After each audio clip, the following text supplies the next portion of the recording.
Will the October 22nd, 2017 meeting please come to order? All rise and salute the flag.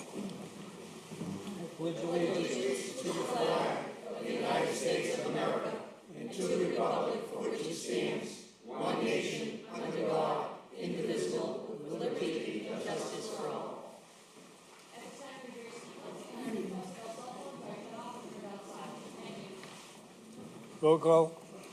Roll call of the members. Councillor Giannino. Here.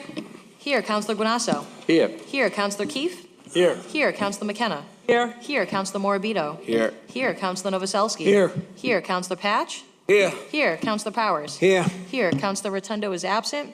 Councillor Zambuto. Here. Here. And Council President Haas. Here. Quorum is present.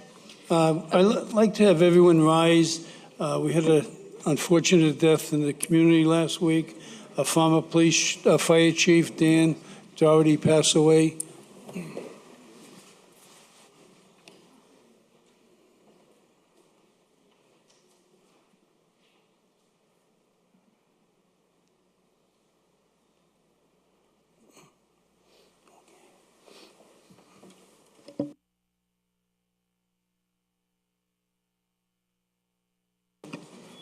Approval of the journal of the regular meeting of May 1st, 2017. So moved.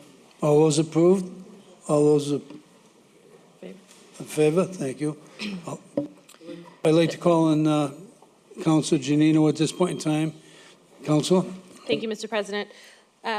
So it's brought to my understanding that the owners of Bianco's were not available to appear before us this evening. They are in the process of moving to their new location in Medford. So I ask that we move the certificate to the last meeting in June, which I believe is on the 26th, to allow them some time to move comfortably into their location and then appear before the council. Very good. Thank you. Moving on to 17160. That the mayor request the arborist from National Grid to appear before the Revere City Council to discuss the horrendous pruning of trees.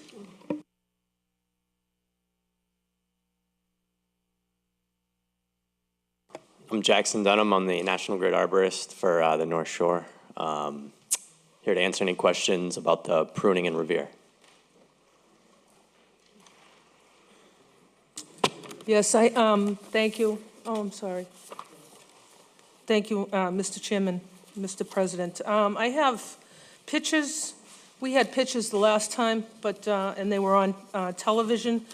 But I had spoken to Jan, I don't know her last name, 6 years ago. Ramsey. Yes, Ramsey. And she promised that she would never cut the middle of a tree out.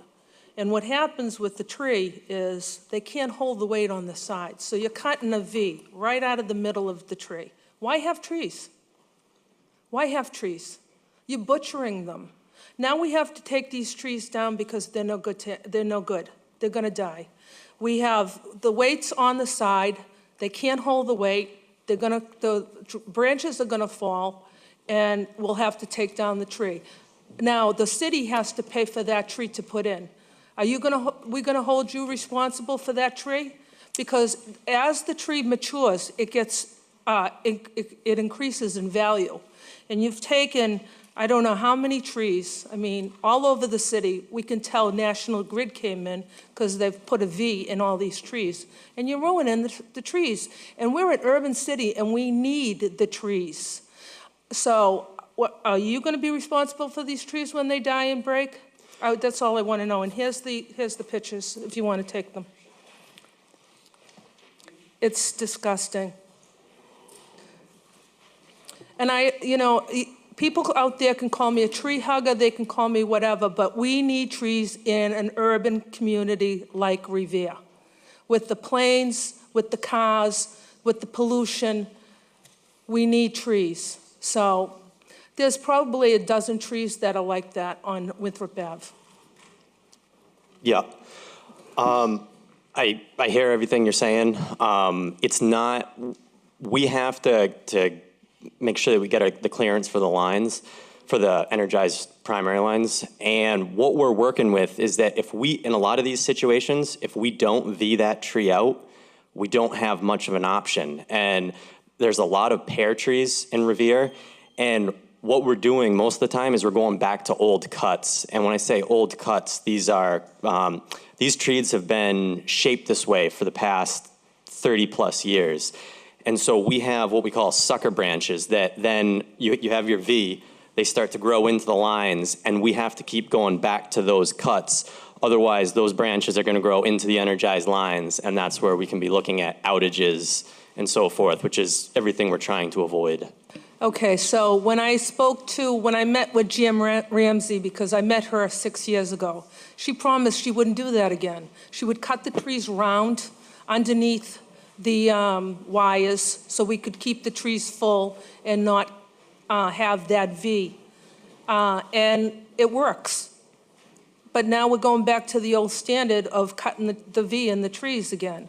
So she did, if in front of my house in Beachmont, she did count, they came around, they cut them on a round basis, they didn't cut the middle out of them, and they're healthy trees and they're below your wire. So why can't you do that? What we can, to answer Okay. your question. Great. A lot of the trees that I did look at, you have trees that have been pruned, like I was alluding to earlier, that they've been pruned in this V-shaped manner for 20 years. So with those trees, when we do remove all the sucker branches, that's where it looks so bare in the middle. These are older trees. Now, with a lot of the newer trees, we don't have to start doing that. So the trees that I was looking at that we did prune, I would say the majority of them were 30 plus years old, where we really have no option just to work with what we have, the V there. And the majority of these were the pear trees, which aren't long-lived anyhow. Right, because they can't hold the weight on the sides because you've cut the middle out of them. So what I'm saying is, you've been doing this for 20 years, and 20 years it hasn't been working. So I think you would National Grid needs to find another solution in the way to cut these trees, especially in an urban setting like Revere. Now, I've seen other places too, Chelsea, same thing. Maybe it's just an urban thing, because I don't know, does Linfield get their trees cut like that? I'm just asking. I'm not sure. Linfield's a different utility. Right, oh, okay. Yeah. But anyways, if you could say that you'll look at a tree and cut it maybe in a round aspect instead of cutting the guts out of it, then great. And I'm wondering, will you be responsible for these trees? Now these trees are not, they're gone trees, and they need to be taken down. Mm-hmm. Will National Grid be responsible for those 12 trees that have been ruined? Because there's a picture there that it shows you what they looked like before you kill them. So, and they're gonna come down. Mm-hmm. So I wanna know if National Grid will be responsible, instead of the city being responsible and paying for these trees, because I think that a tree goes for about $300. And we got 12 there. So instead of making the city pay for it, I think National Grid has a ton of money, and I think you should take these trees down, take the stumps out, and put new trees in. Are the majority of the trees you're referring to on Winthrop Ave, is it? Yes, okay. The trees on Winthrop Ave are in very poor health, and there were 2 trees that I saw that I do feel got trimmed way too aggressively, and I believe there are orange X's on them now. I don't think so. Oh, okay. They're right there in the pictures. Yeah, I see these 2 trees, and that's what I'm assuming are the ones that did get pruned. There's about 12 of them, 12, maybe a little bit less than that, but that's what they look like. That's what most of them look like. And on Shirley Ave too. My colleague on my left-hand side has had the same problem with National Grid. Now they have to take down all those trees. Yeah. So, I think you guys should be responsible for the trees on Winthrop Ave in front of Immaculate Conception. I don't know how many trees there are, and there's a couple beyond that. But I really think you should be a good neighbor, and I really do think that you should take down the trees and put some new ones up, because they're going to come. They have to come down eventually, sooner than later. Yeah, and I hear what you're saying. There are predominantly 3 species of trees that we've been working with on Shirley and Winthrop, and those are Norway maples, ash trees, which are all dying, and pear trees. And the pear trees are very short-lived, and after we trim them, that's where they shoot those sucker branches back out. Same with ash trees, and what was the last one I mentioned? But anyhow, those 3 species are not doing well at all, and I don't think that all of the trees on Winthrop are a direct result of the pruning. Okay, was it 12? I'm not saying all. I'm Okay. saying from the Immaculate Conception down to maybe a block and a half down, okay? I just want an answer. Are you going to take responsibility for this? Because if you see the pictures, those trees didn't look like that until your guys came in and pruned them. So I want to know if you're going to take responsibility for the trees that look like that. And if it's 6 trees, then take responsibility for 6 trees. If it's 12 trees, take responsibility for 12 trees. But take responsibility for what you've cut that didn't look like that before you came in. Take responsibility, please. Thank you, Councilor. You get your point across. Yeah. Without question. Councilor Novoselsky. Thank you, Mr. President.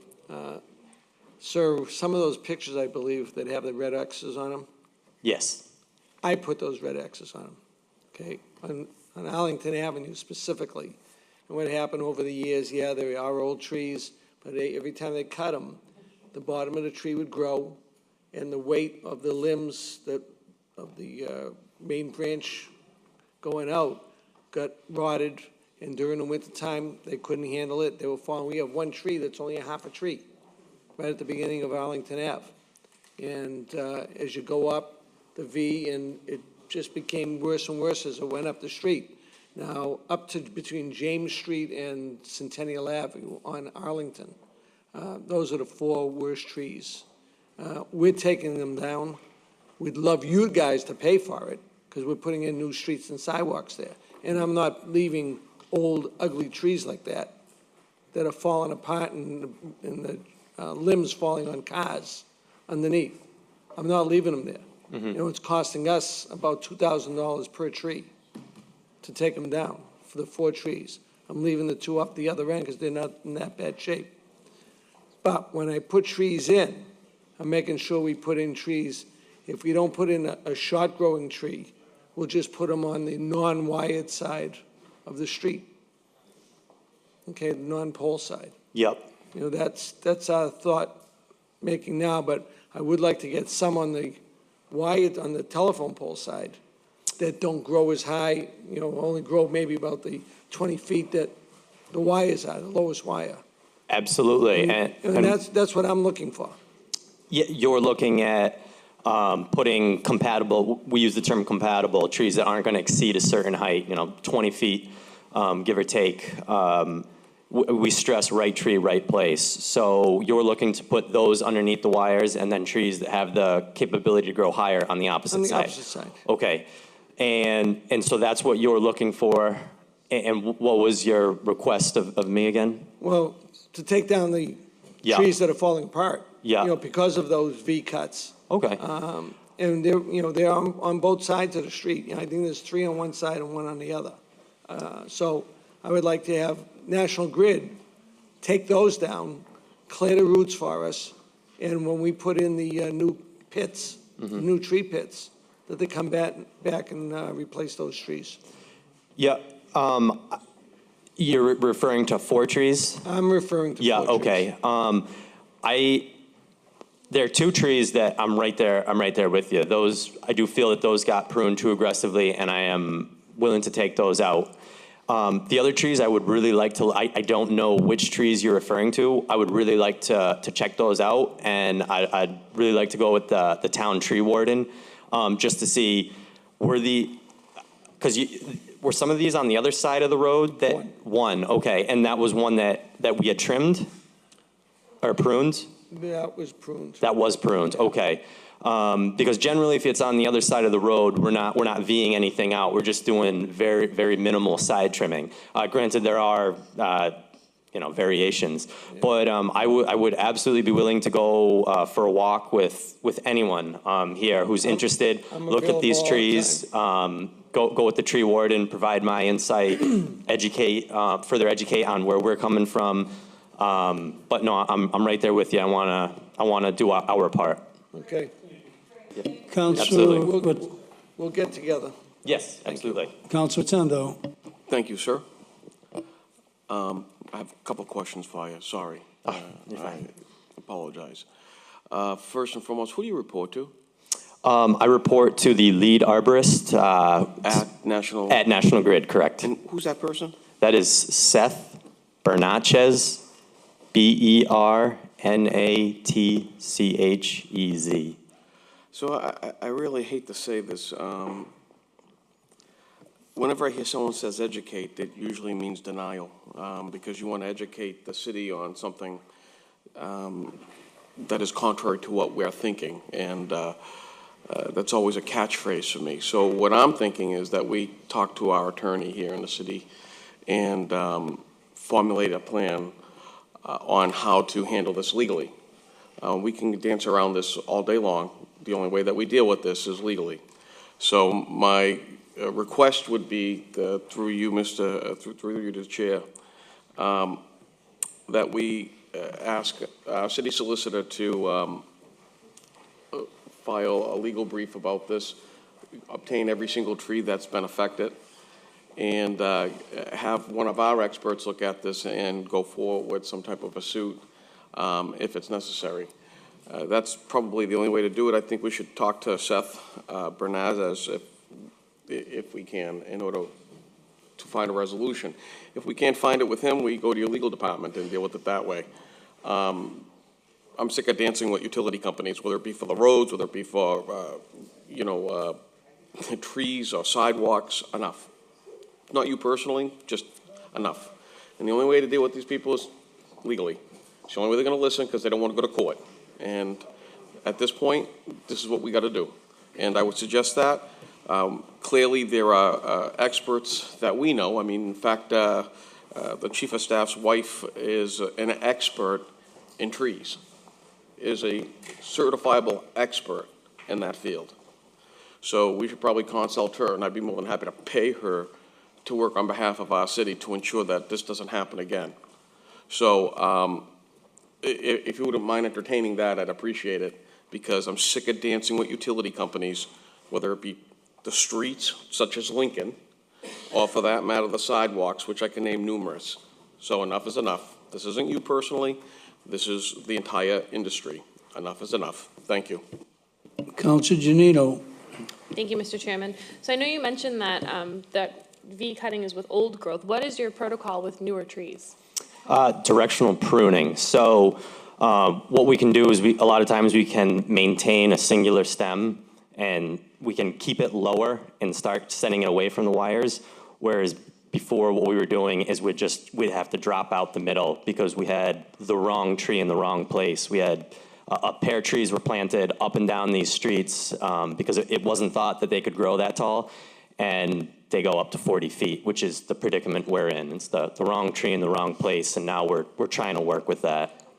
So that brings me to my next question. As the chair of zoning, every time a proposal comes before us, our site plan review recommends Chanticleer pear trees. And every proposal that we do, we ask to build a property with Chanticleer pear trees. Do you believe that in a case where a property might abut wires, that's a poor choice in tree that we should revisit for new proposals? There's several different types of pear trees. I'd have to check out the Chanticleer. I know it's a common tree, but I'd have to see what the maximum height, if there are any subtypes of that, so on and so forth. So that's something I'd be happy to get back to you about. I'd love to see a recommendation from your office about that, because literally every proposal that comes from site plan, that is the tree that we recommend. So if this tree that we're putting on every single proposal is causing some of our issues 5 years down the road, I'd like to select something that, has shallow roots, maybe doesn't grow as high, but still has that aesthetic value. My family was in the floral industry, as you can tell. And we'll fix this, because if we're putting, 5, 10, 15 Chanticleer pear trees in everything that we vote on, we're only adding to the problem ourselves. So that's a thought that I'd like to revisit, and if you could get that to our, the clerk, that would be great. Absolutely. Thank you. Yeah. Thank you, Councilor Giannino. Councilor Patch. Thank you, Mr. President. I just want to make a point that I've been off the police department for 10 years, but back in those days, I worked details for your subcontractors that they used to do it all over the city. And I don't ever remember having quite this problem. So you think that maybe the quality of work may have deteriorated a little bit because are they just careless and not doing their job? I don't have a good answer for you on that. I know that I'm after corresponding about these photos and speaking with the tree warden. The first thing I did was take this to our vendor who does the tree work and say, this cannot happen again. I visited those trees on Winthrop Ave, and I was blown away at how, those two specifically, how hard they were trimmed. You know, I keep going back to this term, sucker branches, which is what we have to remove. That's how these trees are thriving.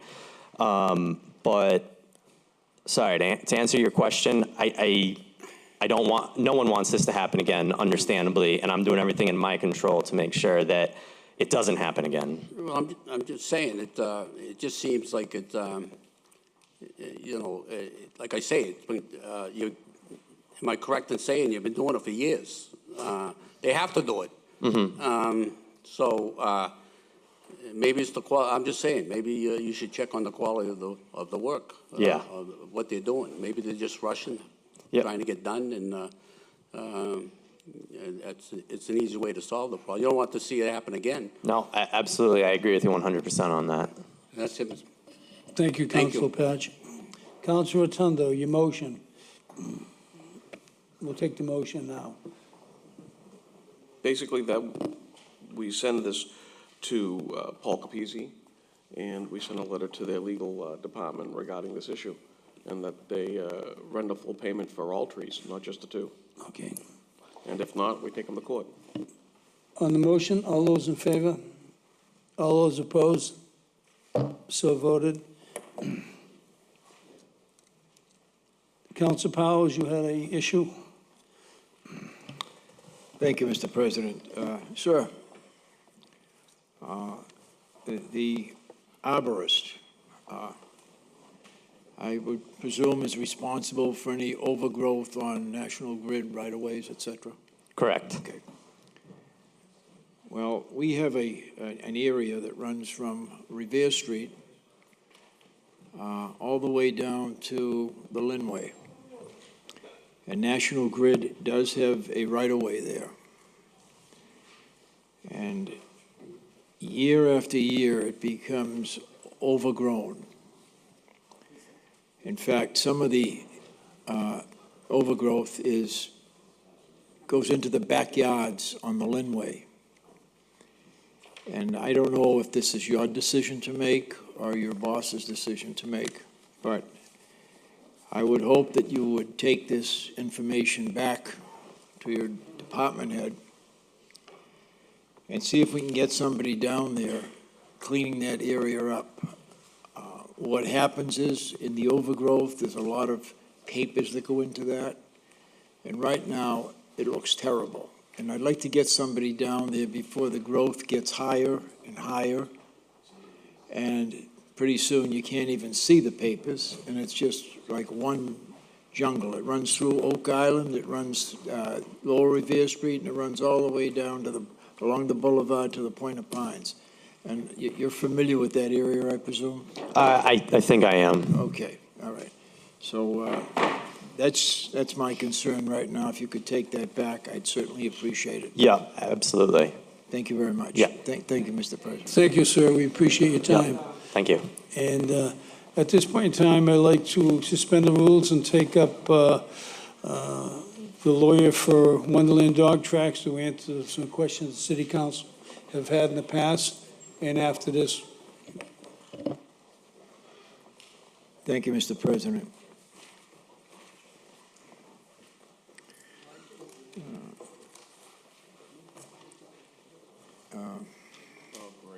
Mr. Cipolletta, Yes, Mr. President, honorable members, good evening. James Cipolletta, 385 Broadway, Revere, on behalf of Wonderland Greyhound Park and its owner, CBW Lending of New York.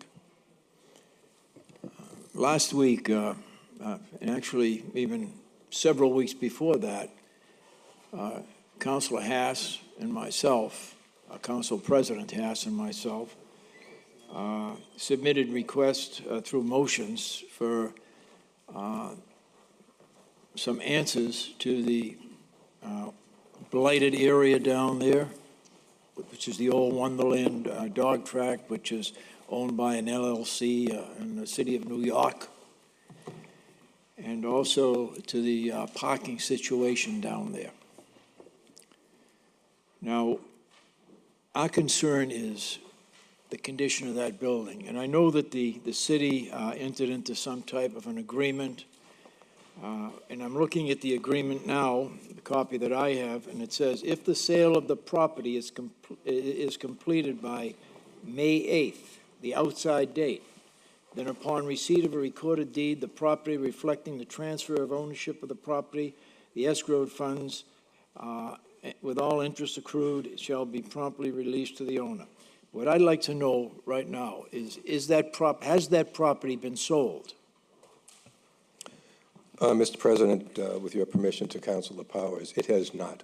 Okay. That second deal that was in the works between Wonderland and the prospective buyer has not been consummated and is not anticipated to be consummated with that prospective buyer. So right now, the property is owned by the LLC in New York. Is that correct? CBW LLC of New York, correct. Yeah, okay, good. Do you have any idea, or have they communicated? I got a call last week from Wonderland, from Suffolk Downs, with regard to Wonderland, very convoluted phone call. Do they have any plans currently to take that building down? I know that they've said they're going to take out a demolition permit by June 7th.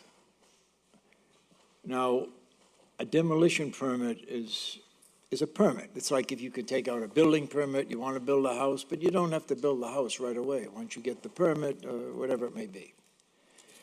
And in their agreement here, they say the outside permit date and promptly after receipt of said demolition, owner shall commence compliance work with diligently to the property. Now, what does promptly mean? I mean, to me, it could mean the way we've been dealing with that property down there. It could mean next month, next year, or a couple of years from now. And the thing that offends myself most is the fact that they are parking cars down there on a daily basis, illegally, without a special permit and without a license issued by the Revere Licensing Commission. Now, to get a license, you have to have a special permit first.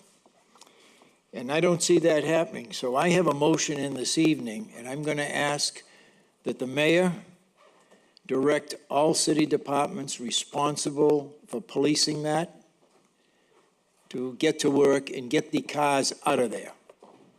Now, I know there's been conversation about you can't do that with a special permit. I think we had that discussion earlier.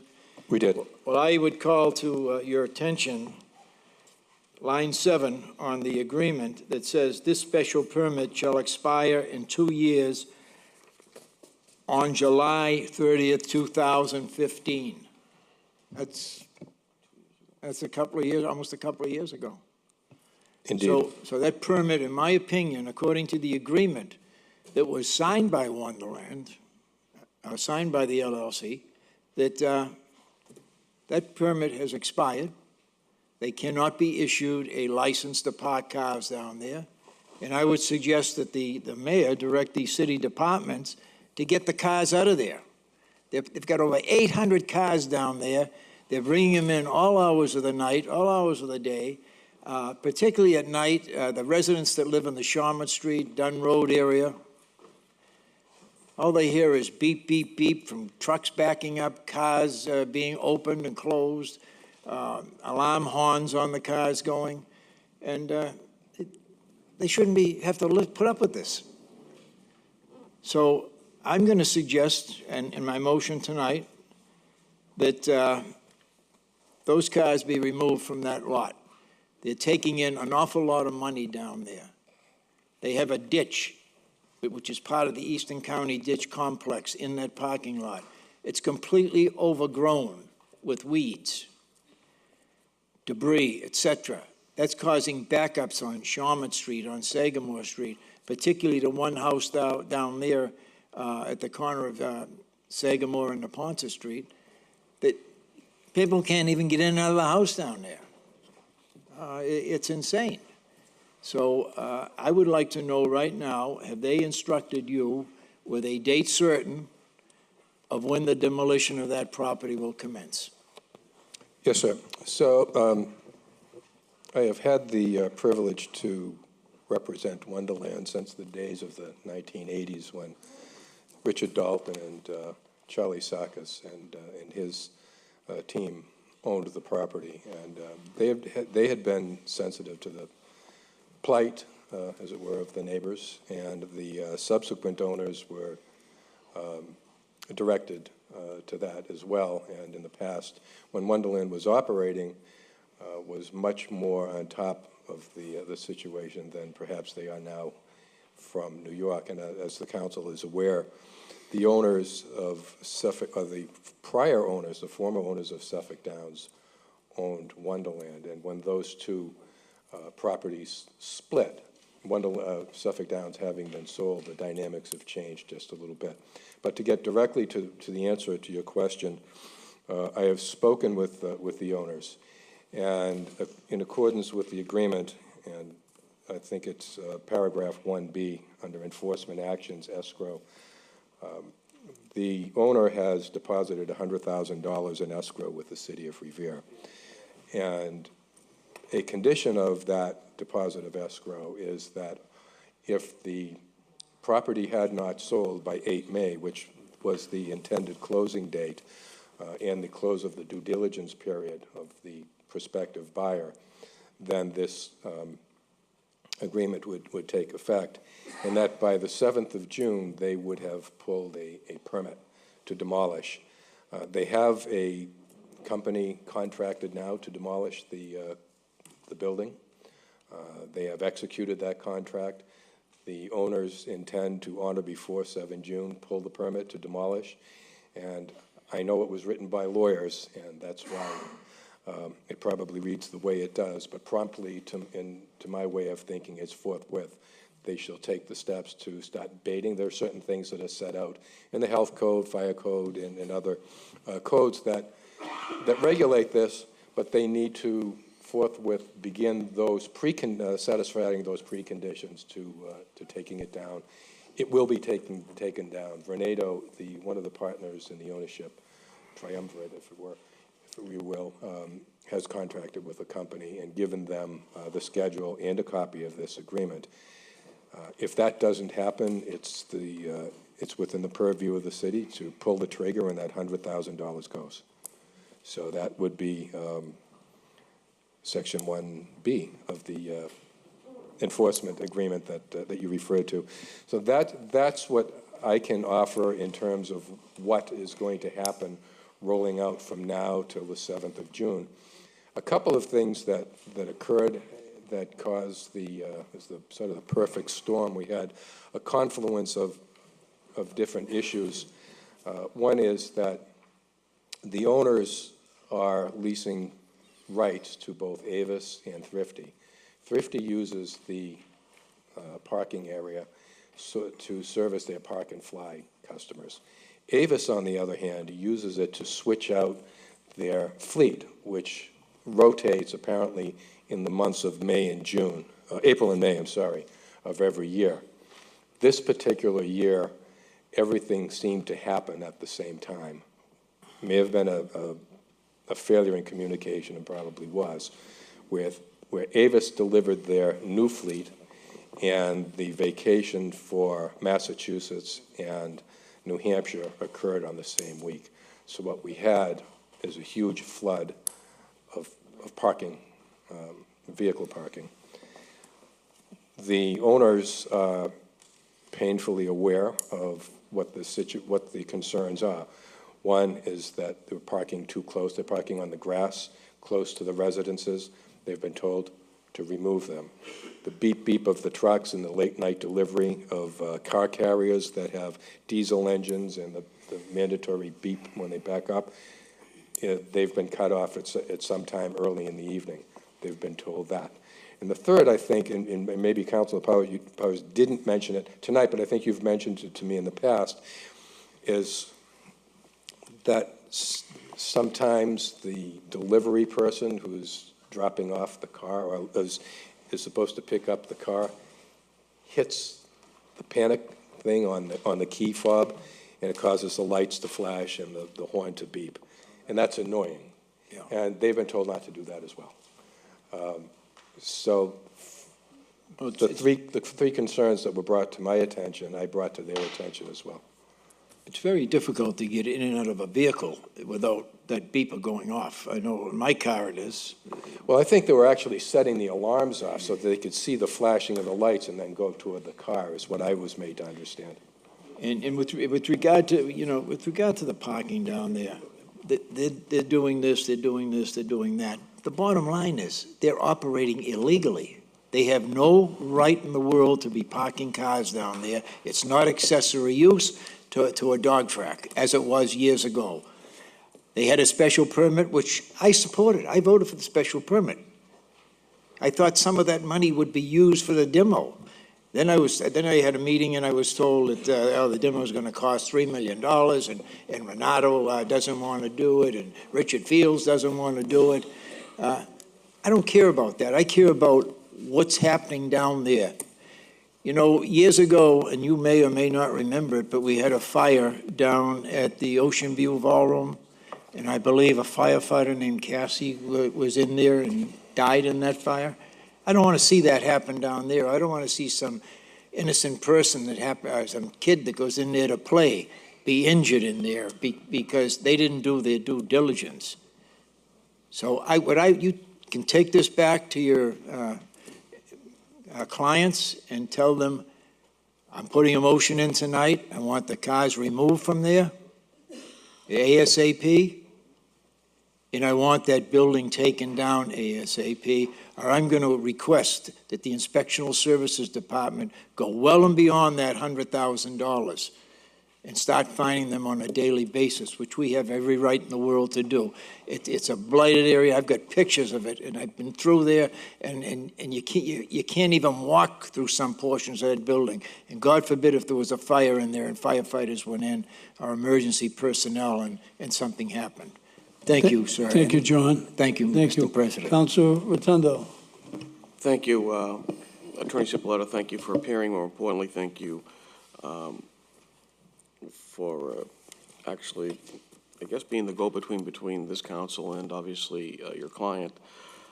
Madam Clerk, if I may, have we received an enforcement agreement sent to the council? Wait, what do you mean by A enforcement? communication from the mayor regarding the recital and/or enforcement agreement of February 7th, 2017 regarding the Wonderland demolition? I don't remember ever getting one. Did you ever get one? I don't think so. I could check records to be sure I of that, checked but all my off the records top of my actually head, for I the do for not the know. past 20 minutes, and I couldn't find it anywhere. I'll talk about that after I address Attorney Cipolletta. I've read partially this document just right now. There's some issue that I have here in which the escrow fund shall, upon demand, and this is in Section D, shall be released. If you could forward to that part. That's Page correct. 3, That's sub D. correct. Okay, If the I owner have it. fails to meet the obligations during the pendency of this agreement, in my opinion, I think you have not met that obligation. I think maybe, in my opinion, the spirit of this agreement is being manipulated. Clearly, as Councilor Powers has stated, that they have pulled a permit, demolition permit, and thus kind of trying to circumvent the release of the escrow funds to the city as compliant within Section D. And for me, the issue here is if they don't comply by June 7th and actually have the work commencing at that time, I want Paul Capisi to take them to court and get the escrow funds. And I'd also like to, as agreed upon within this particular agreement, seek an injunction above and beyond what Councilor Power has asked for, the removal of the cars, and also to seek some type of either fee or remedy for actually having the cars there for a said period without permit. And you said there was 800 cars there? Because it looked to me like 2,000 cars. Yeah, I'm sorry, Counsel. I don't know how many cars were there. I know that when we had a license, that the license was increased to, I think, 700 or 750 cars. Yeah, I mean, I've got a video and pictures. I mean, the whole parking lot all the way down is totally filled, Jim. So clearly, you know, I'm not going to dispute the math. Obviously, someone smarter than me can look at it and deduce it. No, I think the police department or somebody went down there and they did it. Somebody did a count. Sure. And at the end of the day, from my perspective, it would be to ask the city to ask for the funds that would be normally incurred for a permit during this time frame for the cars to be parked down there, and then obviously a fine thereafter. For me, that's an issue. As you probably know, I'm very strong about seeking legal action. In fact, I'm very disappointed that the city had not forced an agreement to actually have them tear this down almost 2 years ago. When I have asked for it, I know Councilor Haas, Councilor Powers had asked, and at this point, we're almost 2 years ahead, and nothing's been done. So if you can tell them to make sure that they get this up and operational by the 7th, I plan on making this a personal endeavor. Indeed. I think one of the reasons, if not the primary reason, for sort of putting everything in a holding pattern is that during the course of the discussions with the city of Revere between the owner of Suffolk Downs then and the owners of Wonderland, while both properties were being sold and people were doing their due diligence, and it was always the hope of the city that there would be a master plan for both of those properties, and that the owners participate in that, and that they bring in the prospective owners who would make a proposal to the city as to what they thought might reasonably be built on each of those properties. And I think that the sense was, and it was shared with, by the city and the owners and indeed the prospective buyers, is that while there was negotiation underway and the due diligence period was operative, it might make more sense to do little or nothing to upset the delicate negotiations between the owners and the prospective buyers. And so since two of those agreements have not come to fruition, I think now and I agree that the situation has now changed. And they need to they're going to take the building down. Respectfully, negotiation has nothing to do with the ability to remove a building. It has nothing to do with the clearing of a blighted area. In fact, clearing a blighted area would improve the sale of your property, I would think, and more importantly, would probably make the execution of a sale a little bit quicker, considering that the people buying it generally do not want to pay for that aspect of it. My understanding is that there was a little back and forth regarding who was going to tear the building down, the person that was going to buy it versus the person that was going to sell it. I think that's right. And as far as I'm concerned, I could care less. I want the landowner presently to tear the building down. It's a blighted building. If we find some kid in there who is dead, who's going to be responsible for it? It's going to be them. So let's, dispense, and I don't mean this towards you, Jim, but dispense with the Yeah, the past. building's coming down. The other thing is, I'm not certain whether there's a fire detail or fire watch. There was talk of one at one time, but there is a police detail Right. that is at the premises. The building is coming down. But that's useless, because you're talking about a 50-acre site thereof, in which someone would actively have to go into the building. I know people, I know personally that there have been people that have squatted there, that have slept there. I've spoken to police details that have been down there, and, And I they bet chase you people can't out all find the a piece time, of but they're copper not in there perfect. either. I'm sorry? And I bet you can't find a piece of copper in there either. Well, that would be true, Jim. Did you represent that person too? No, I couldn't help No, I myself. didn't. Well, All right. Thank you, Counselor. Anyone else like to speak? I'm just somewhat appalled at the way they treat. Okay, Charlie, go ahead. Charlie? Thank you, Mr. President. Just two issues. I agree with Councilor Rotondo. School is going to be getting out here very shortly. Kids are going to be playing down there. So your owner's going to be responsible if anything happens down there. So the quicker you get that down, I think it's be to his advantage down the road. Also, I might be wrong, but I think is the owner aware that the license, I believe, has been gone for 2 years?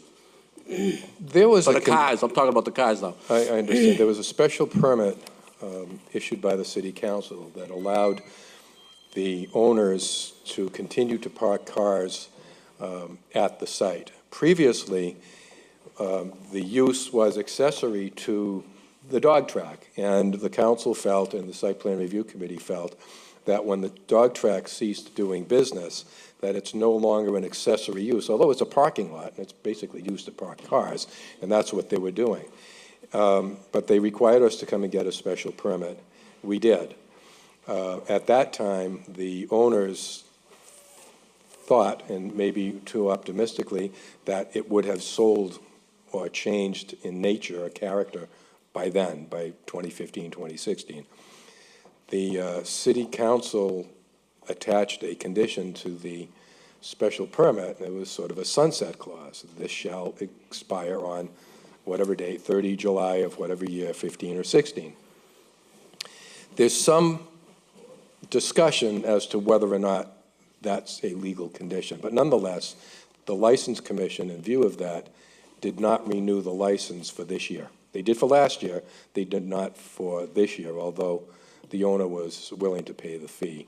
So we have been, once again, summoned to the License Commission for its next meeting, where we will do a replay of tonight's performance, I'm sure, and answer the questions that are within their purview as the licensing agency, and why and how this all happened. Well, so that would be for what? For 1 year, if you're talking 750 cars? I think Is that what it's for? it was either 7 or 750, and I think the fee at the last calculation was like 18,250 or 18,750. My math is as bad as yours, but it's over $18,000. As of the last time we spoke on this, about this matter, I don't know if it was the last meeting or the meeting before that, I happened to ride by there, and I'll tell you, there had to be at least 2,000 cars on that lot. And I'm telling you, in all my years working down there, it looked like the old days when they used to have a crowd down there parking. It's I don't see why the city shouldn't. You think we have a right just to get tow trucks and just move them all out of there? That's probably a question for Mr. Capizzi. I think basically the city's losing money every day. We were supposed to get money for every car that's parked there. So I think it's a good idea whoever, for the mayor to have somebody take a count down there. And,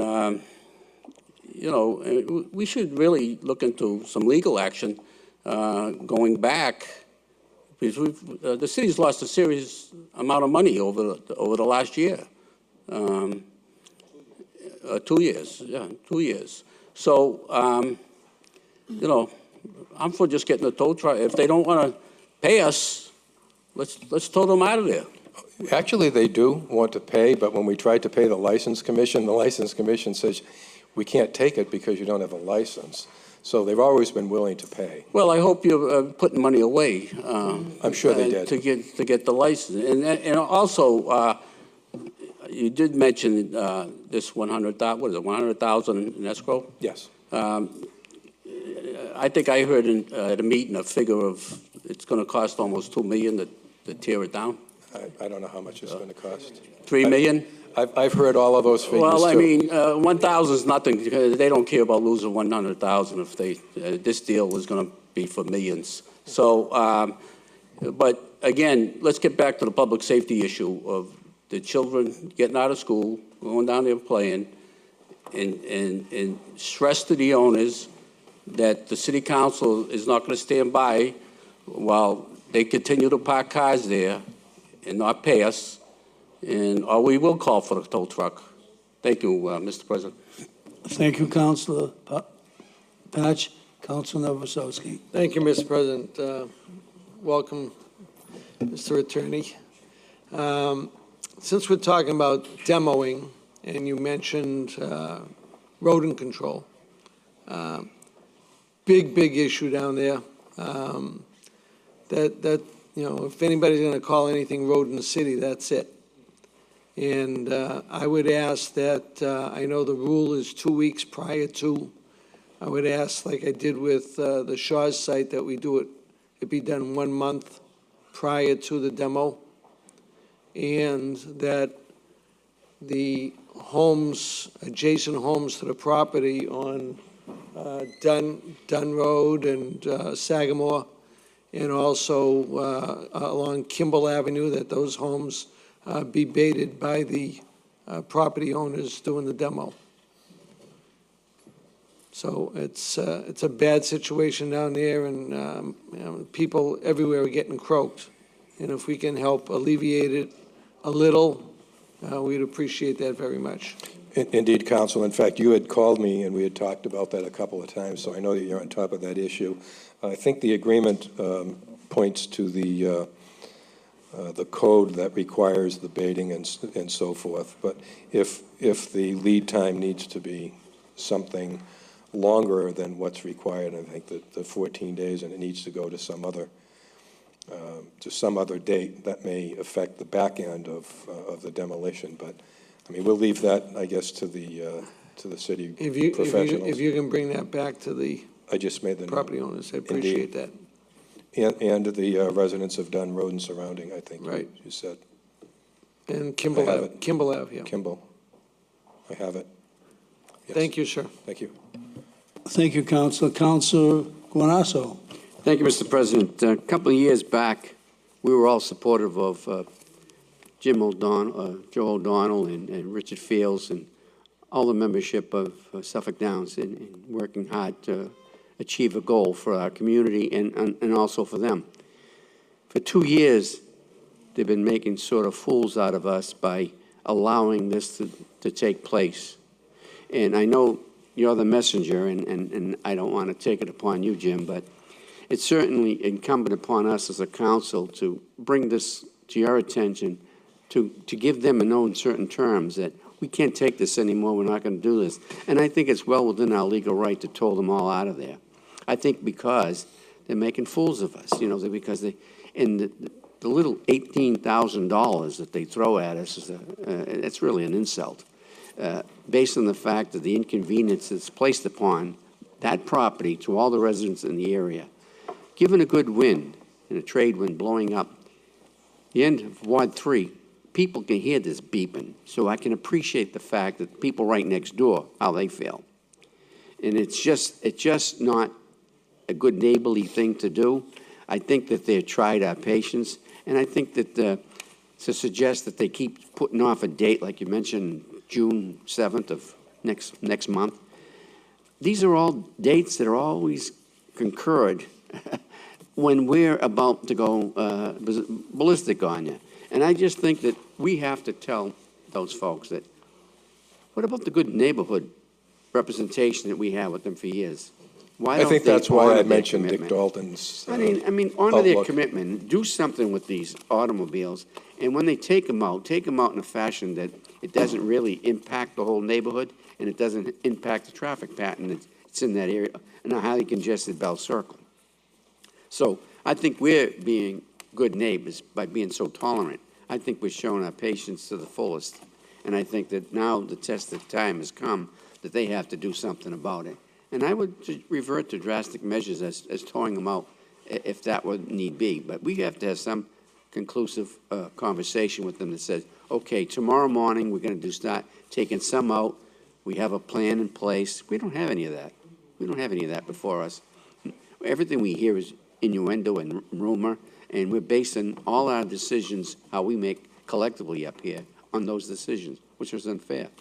So we're just asking for a spirit of cooperation with you and the membership of the ownership of Wonderland to be good neighbors again to us and help the neighborhood out and also help our city, because it really is unsightly and unsafe. As Councilor Patch alluded to the fact that come next month, the kids will be getting out of school, and they do play in that area.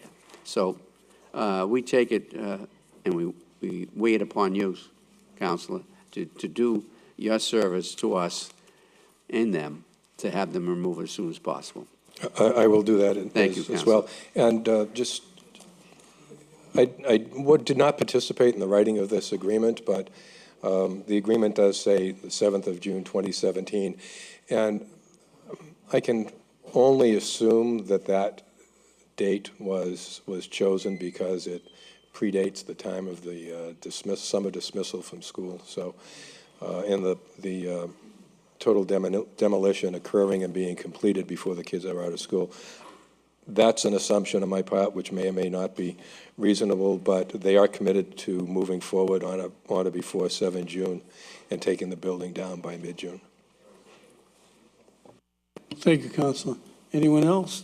You know, sitting here listening to this dialogue back and forth, it seems a little remiss. We originally put the motion in 2 years ago, Jimmy, and we've never got a definitive answer from the owners of the track. They've been skirting the issue left and right, and I think it's about time that they really address the issue and have some respect for the city council in the mayor's office, all right? And they haven't showed any of that today. So I'd like to, there's a late communication pertaining to Suffolk Downs, Wonderland. Can you please read that? So late motion presented by Councilor Powers and Council President Haas that the mayor requests the appropriate departments to enforce the regulations relative to commercial parking at the Wonderland Dog Track property.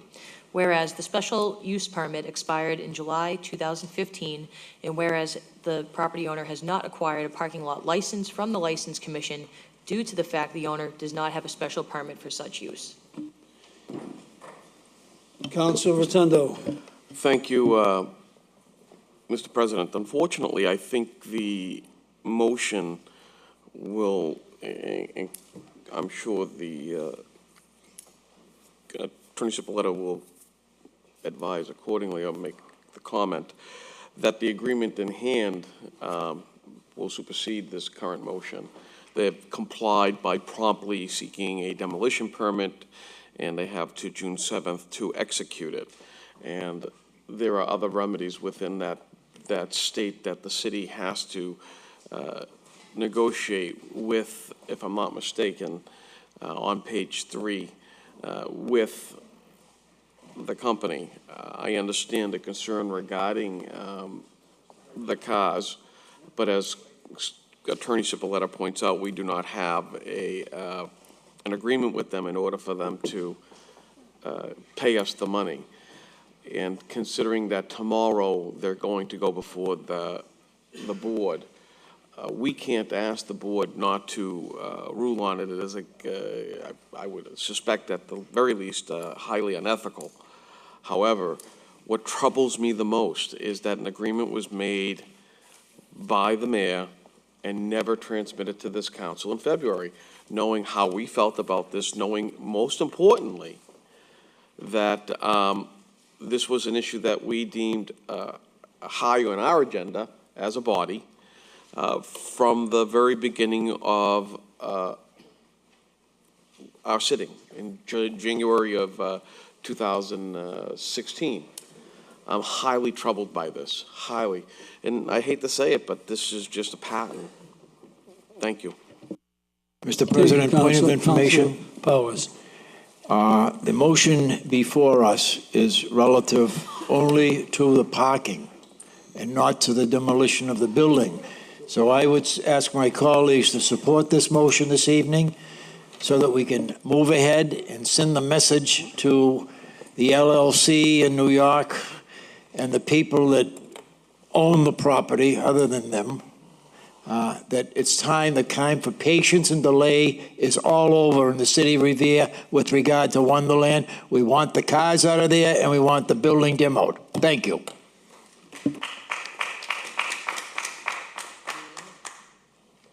Councilor Rotondo. I support the motion. In fact, if you all recall, last month, I asked for them to come and tow the cars. So I don't know what the delay was, but I believe it was the agreement. Thank you. Madam Clerk, On the issue, Mr. President, would you have the motion called, please? can the motion be read? On the motion again, motion presented by Councilor Powers and Council President Haas that the mayor request the appropriate departments to enforce the regulations relative to commercial parking at the Wonderland Dog Track property, whereas the special use permit expired in July 2015, and whereas the property owner has not acquired a parking lot license from the License Commission due to the fact the owner does not have a special permit for such use. Roll call on the motion. Councilor Giannino? Yes. Yes. Councilor Guanasso? Yes. Yes. Councilor Keefe? Yes. Yes. Councilor McKenna? Yes. Yes. Councilor Morabito? Yes. Yes. Councilor Novoselsky? Yes. Yes. Councilor Patch? Yes. Yes. Councilor Powers? Yes. Yes. Councilor Rotondo? Yes. Yes. Councilor Zambuto? Yes. Yes. And Council President Haas? Yes. Yes, the motion So has been passed. approved. Mr. President, Councilor Rotondo. I'd like to make a motion regarding this particular issue that the mayor provide this body with any and every communication regarding Wonderland Dog Track and any execution of any present and or future agreements. I am disgusted that we are just finding out about this from February, and thank you. On Councilor Rotondo's motion, all those in favor? All those opposed? So voted. This time I'd like to call up the Appointments Committee. There's a couple of issues on there. Thank you, Mr. President. Earlier this afternoon, the Appointment Subcommittee met for one issue and one issue only. It's a communication from the mayor requesting a residency waiver for Tab Banwait, Public Safety Information Technology Professional. At that meeting, it was voted unanimously to deny the request for residency, a non-residency waiver. Mr. President, Councilor Zambuto. since there was a lot of debate about whether or not this is a police department employee or whether it even requires a waiver, I would move that we table this until we get the other information. Councilor Rotondo. Non-debatable. Table it. I move to table. Oh, table. Non-debatable. Actually, we can vote on whether we can table this so that other people can talk on the issue. Roll call on the ability to table. On the motion to table the waiver, Councilor Giannino? Yes. Yes. Councilor Guanasso? Yes. Yes. Councilor Keefe? Yes. Yes, Counselor McKenna? Yes. Yes, Counselor Morbido? Yes. Yes, Counselor Novoselsky? Yes. Yes, Counselor Patch? No. No, Counselor Powers? Yes. Yes, Counselor Rotondo? No. No, Counselor Zambudo? Yes. Yes, and Council President Haas? Yes, so Motion stands. passed. Mr. President, Councilor Rotundo. I'd like a review of, if we could, via motion, since we're talking about residency, of every person that is out of compliance for residency and those people that have sought a waiver and have not fulfilled that waiver. Who would that be? Oh, I can name about 10 people off the top of my head. So if we're gonna, play the circus, let's get it out in the open. Anyone have any discussion? Yeah, I do, Mr. President. If it was already voted out of committee, why is it going back to committee? We already voted in. There's a subcommittee who made the Subcommittee. recommendation, and the city council put it in, we table it. They can table They it, have put the it back? authority, they have the authority. Committee of the whole. So I just want to clarify, an IT person is not a public safety personnel, period. End of story. That's garbage. Okay, wait, I need a point of order. So it's not in the committee no more, it's on, next will be dealt in before the full council, is that correct? It's unfinished business.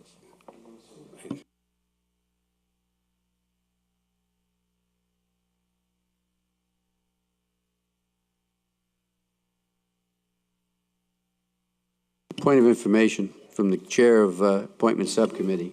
Yes, sir.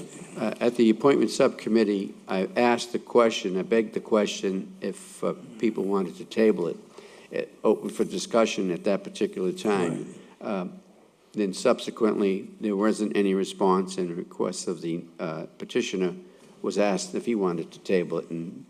But the long and short of it is the council supersedes that in a whole. Exactly. And a motion was made from the council body of the whole that suggested that this be tabled. So the appointment subcommittee decision, in my opinion, comes moot, and the council of the whole decision rises above that.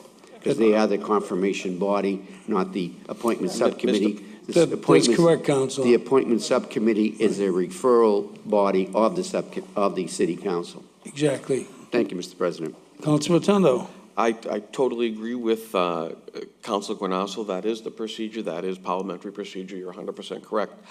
Oh, my problem is the lack of testicular fortitude to address the issue of residency.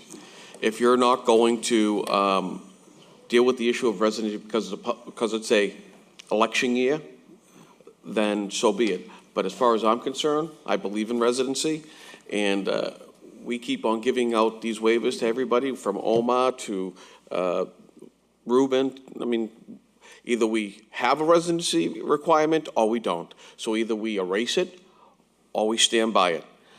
Enough. Point of information. Councilor Zambudo. At the, I know that my colleague was not here for the subcommittee, but at the subcommittee, I think I addressed it pretty clearly, that I was against residency requirements, and I want the most qualified candidates for the job. And I said that. I don't care if it's an election year. I don't care if there's an election tomorrow.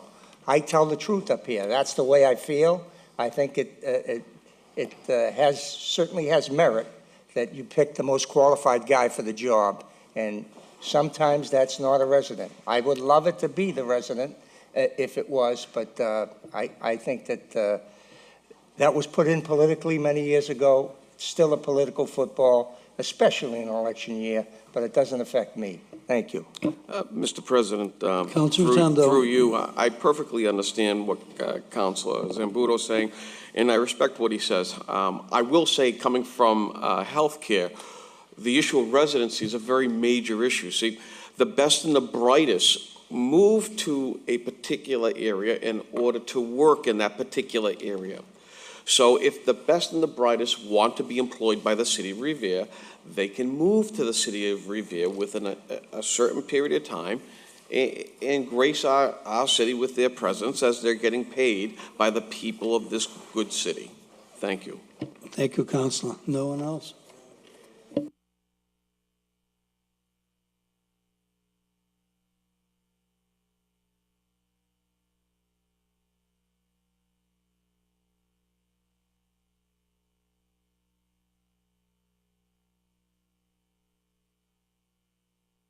The suspension, we'd like to take an issue up pertaining to the Eastern County ditch.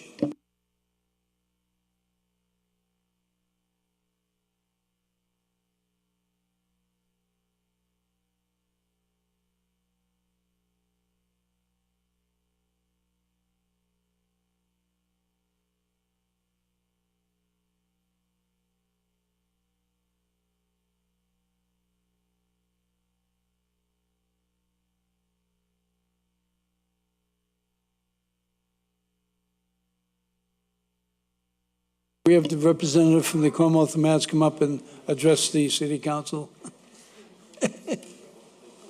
Who is it? The city? Okay.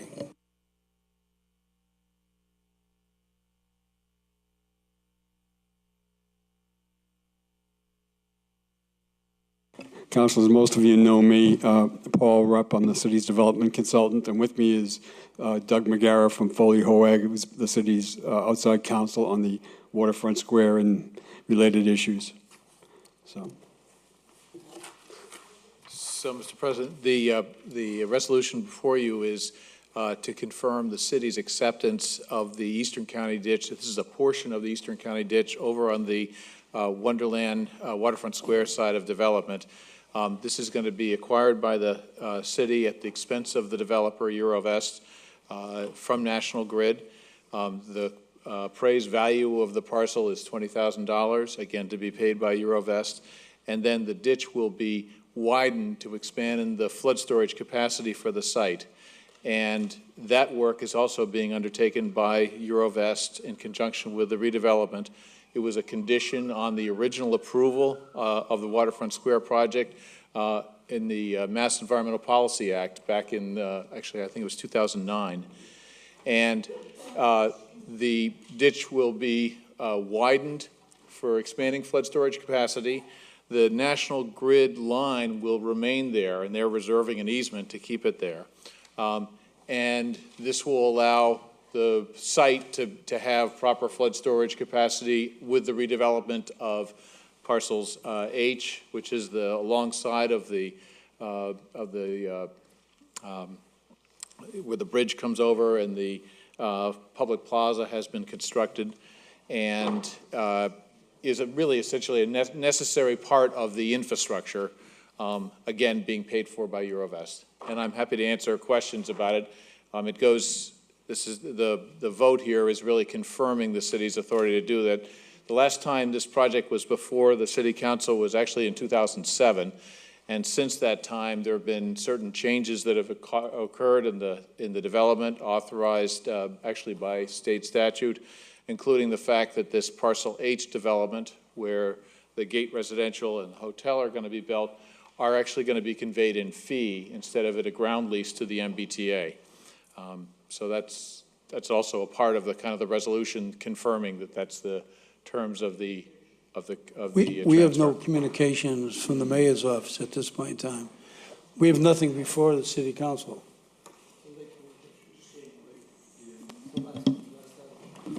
Mr. President? There's no cover. Mr. President? Councilor Rotondo. Thank you. Through you to Mr. Rupp and the attorney. I forgot your name. I apologize. Doug McGarrah. Mr. McGarrah. Yep. Since the last time you've been before this council regarding this issue since 2007, I have noted that there's been a substantial amount of changes from the RFP and the RFQ from what I have at my house. Actually, I still have the long development pages that were given to me by Joe DeGangi, as well as from what the MBTA had online, and they're totally different than what is rendered down there today.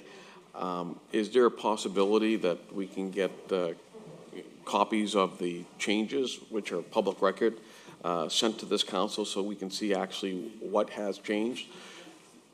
Yeah, we can get an updated master plan renderings for you. Because, Paul, this is not what was voted on. It fundamentally is. I mean, the unit count, the number of uses, the types of uses Sure, that's true. are the same. But the exterior is not glass. I mean, Right, well, the aesthetics yeah. are totally different. That was schematic originally. That was not detailed construction plans. But anyway, but the mixes and uses remain the same as they originally were when the process began, and we can get you the updated All right. master plan. Thank you, and I think we should vote on this. That's a very important, facet of ensuring the safety of the buildings. Council Powers. Thank you, Mr. President. Paul, I think you'd probably be more familiar with this. Wasn't there an agreement between Eurovest and Mr. Filippone of Wonderland Auto Sales that something would be done in that area there with regard to the ditch?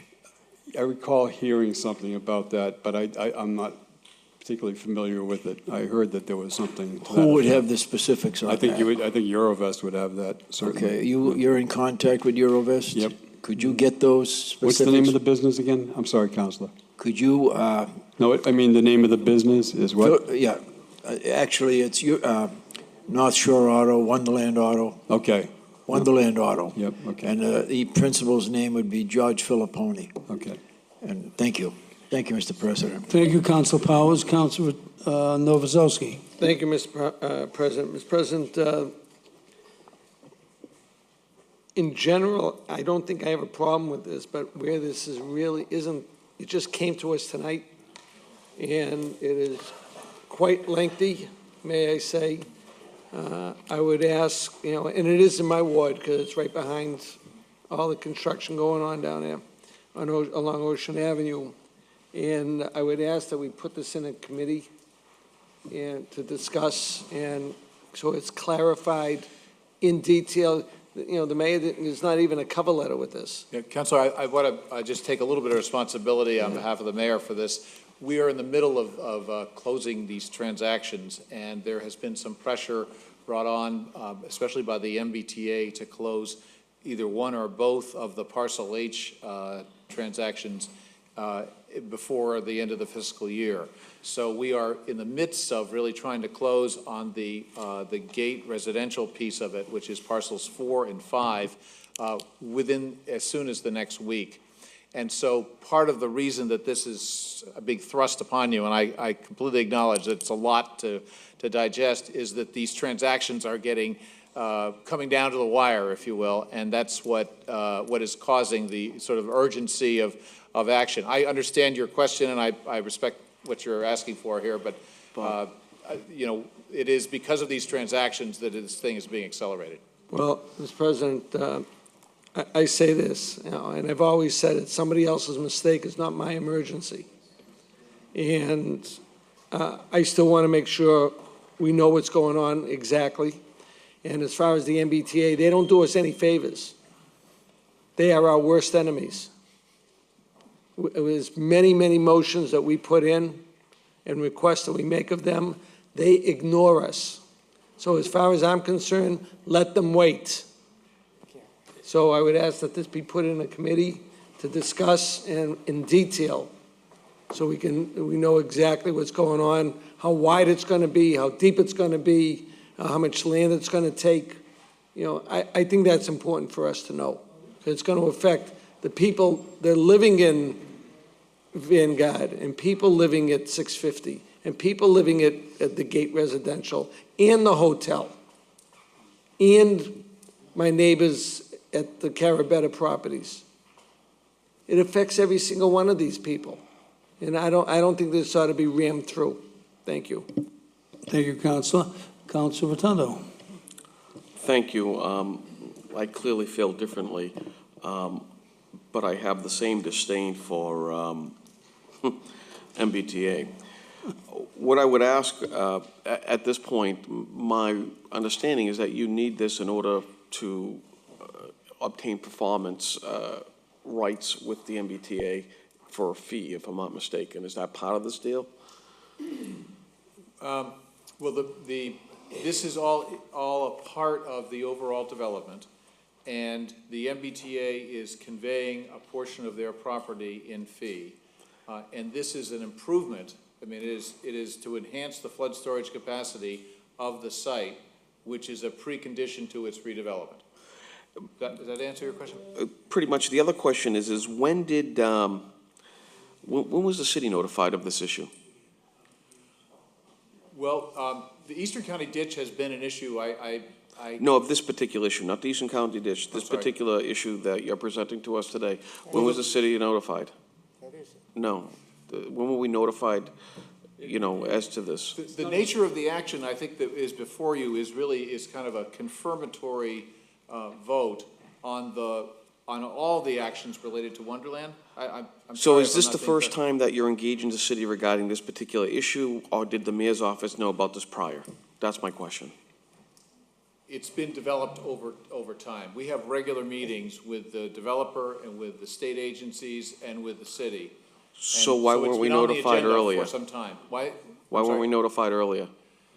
I think it was probably a legal determination that a confirmatory vote was required in order to go forward with the transactions. Right, that doesn't happen overnight, so when did that take place? Point of inquiry. Point of inquiry. Is this part of the overall waterfront square piece that was the Yes. partnership between the city, the the state, state, yep. and DC, and all the parties involved? And this was always part of the That's correct. process? That's correct, So, I mean, this is a simple, Up and down vote. this is a simple regulatory vote that we've already agreed on all this when we voted for Waterfront Square, when we voted for the land swap agreement. This is all part of the original plan, and I don't see any reason to hold this up for anything. We're Thank you. obligated. That's essentially correct. We're obligated to do this. Yes. In looking at the county ditch, I mean, on my phone, it helps everybody. It doesn't hurt anybody. true. I don't care how deep you dig or how wide you dig. It's only going to increase the capacity so that the people within that area do not get flooded, and so that they can build a hotel down there. Otherwise, they can't build a hotel, I would suspect, That's all correct. without this ditch being appropriately widened. Is that correct? That is all correct. And the further development of the land down there would not be able to be developed because of this particular It is issue. a condition on the further development of the land, that's correct. And therefore, the sale of the MBTA lot will not take place. Is that correct? That, it's not clear to me that they could go ahead and close the Paul's sale. nodding his head, but Yeah, I mean, they're all precedent. they're all contingent. Yeah. Why would we want to hold this up and This is a stop minor, development? this is really a relatively minor detail. Buying an easement to increase the flood storage capacity that benefits all the surrounding area and permits the development to go forward. I mean, it's a detail that worked out with National Grid in order to So- make it happen. This is no surprise. This is a contingent. It's one of hundreds of pieces in this project. Thank you. Thank you, Councilor. Mr. President, I certainly agree with what was just said. This is an important part of the development of the area that we've been long waiting for. We're waiting for the development of a hotel. We're anxiously anticipating it's going to be beautiful. And this just increases the flow capacity for drainage. And I think it enhances the project well, but more importantly, it protects the neighborhood from flooding. And I think that to delay it any further is absolutely ludicrous, because based on the fact that of all the information, we've already gone through half of the development. Now let's finish the project, and I don't think that this is going to be, I don't think this is worthy of being held into a committee. I think we should vote on it this evening to approve this and get the process going so that we can get immediate results from this effort. Thank you, Mr. President. Thank you, Councilor. Anyone else? Councilor Keefe. Sorry to belabor this any longer, but I just had one question from Mr. Rupp. I know that the Eurovest is going to be paying for the land acquisition and the upgrade. Are they going to be responsible for anything that happens 10 years down the road, 15 years down the road? Would they be assuming that I'm going to responsibility? defer to council, but the short answer is the city is not. Yeah. So- They are responsible for all of the improvements, including the environmental remediation and filing with DEP a final action outcome, which closes out the site with their LSP. So the city has no liabilities for future activities there. Okay, so 10, 15, 20 years down the road, the city would not be liable? That's right. Great, thank you. That's all I wanted to know. Any further council comments? There's a motion on the floor to lay it on the table. Roll call. Put it in committee. Roll call. To put this item in committee, Councilor Giannino? Yes. Yes. Councilor Guanasso? No. No. Councilor Keefe? No. No. Councilor McKenna? No. No. Councilor Morbido? No. No. Councilor Novoselsky? Yes. Councilor Patch? Yes. Yes. Councilor Powers? Yes. Yes. Councilor Rotondo? No. No. Councilor Zambudo? No. No. And Council President Haas? Yes, the motion fails to put it in committee. Mr. President? It passed. Just a point on this, we're having these really, really lengthy conversations about issues, and we're voting to put them in committee last. I think if we're going to look at putting an item in committee, it would be more efficient for the entire council and for our orders of business to talk about putting it in committee in the beginning of the discussion so that we can plan discussions. Good comment, Councilor. Also, on your appointments subcommittee, you want to take up yours now? Which item?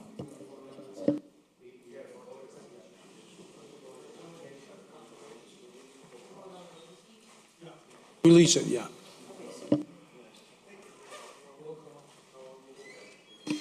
Shall the City Council approve the release deed between the Massachusetts Electric Company and the City of Revere? Councilor Giannino?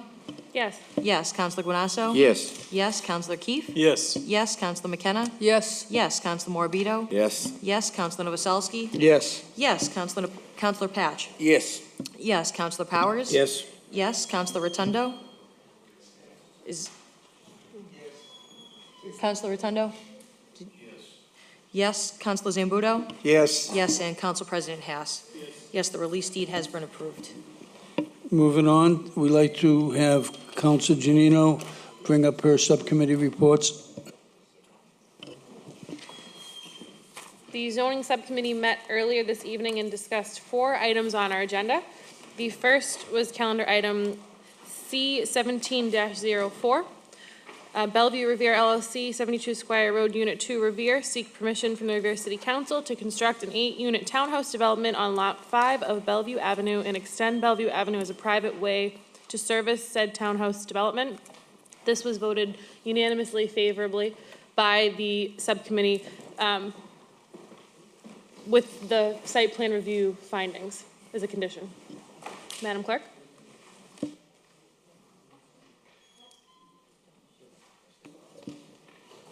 Roll call. Shall the City Council grant the relief requested by Bellevue Revere LLC on the special permit for Lot 5, Bellevue Ave, subject to the findings and conditions of site plan review? Councilor Giannino? Yes. Yes. Councilor Guanasso? Yes. Yes. Councilor Keefe? Yes. Yes. Councilor McKenna? Yes. Yes. Councilor Morbido? Yes. Councilor Novoselsky? Yes. Yes. Councilor Patch? Yes. Yes. Councilor Powers? Yes. Yes. Councilor Rotondo? Yes. Yes. Councilor Zambudo is absent. And Council President Haas? Yes. Yes, the special permit has been granted. Thank you. The next item on our, thank you, Mr. President. The next item on our agenda was C17-05.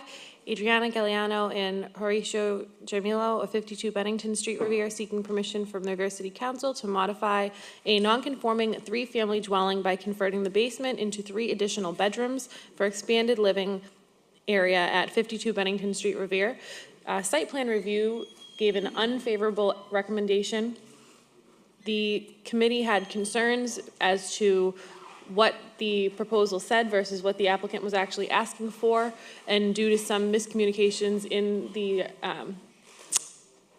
verbiage that was used in the application, the applicant was recommended to be withdrawn without prejudice. The site plan review, site plan review was negative, therefore the subcommittee voted to accept their withdrawal without prejudice. On the motion to withdraw without prejudice, Councilor Giannino?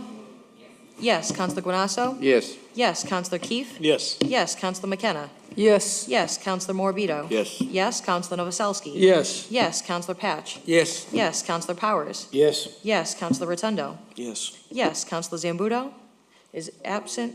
And Council President Haas? Yes. Yes, the application has been withdrawn without prejudice. Counselor Giannino. Thank you, Mr. President, and excuse me reading. My coffee's wearing off at this time in the evening. The next item on the agenda is C17-06 of Robert Ianello of 727 Revere Beach Parkway, Revere, Mass., seeking permission from the City Council to construct a second-story addition to an existing non-conforming structure in non-conforming use for the purpose of using the second story as self-storage warehouse within the RB district at 727 Revere Beach Parkway. This was also voted favorably, and the neighborhood was here also with several questions, but in support of the project. And I will state that it was really great to see the developer and the neighborhood work together to get this issue addressed and really have a favorable recommendation. Site plan review did also have conditions on this, which were added as a condition to the application.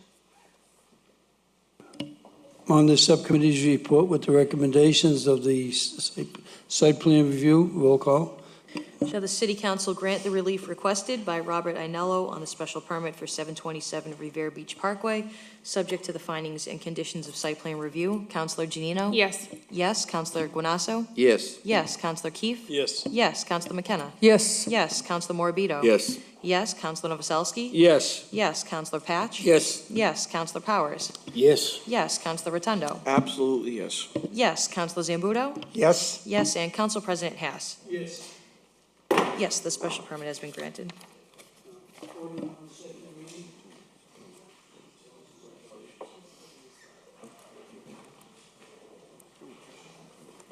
The next Counselor Giannino. Thank you, Mr. President. This is the last item on our agenda today, CZ 17-02. Madam Clerk, would you like to read the ordinance? An ordinance further amending the zoning ordinances of the City of Revere, Section 1, Title 17 of the revised ordinances of the City of Revere and the zoning map provided by Section 17.12.020 of said title are hereby amended to change the zoning district designation of property known and numbered as 727 Revere Beach Parkway, assessed as number 731 Revere Beach Parkway, Units 1 and 2, parcel ID numbers 15-216B-6A-1 and 15-216B-6A-2 from residential B district to the general business district. Thank you, Madam Clerk. This was a fairly simple ordinance change that goes with the last motion. This property has been in use as a business since 1910, which is longer than the City of Revere has been a city.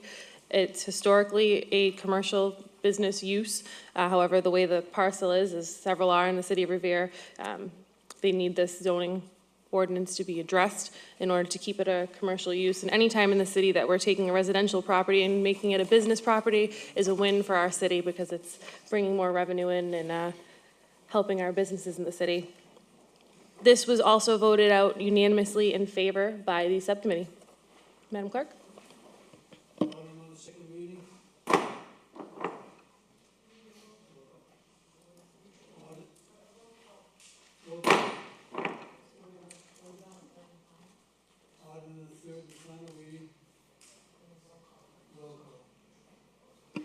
On engrossment and ordainment, shall the City Council approve the zoning amendment of 727 Revere Beach Parkway from residential B district to general business district?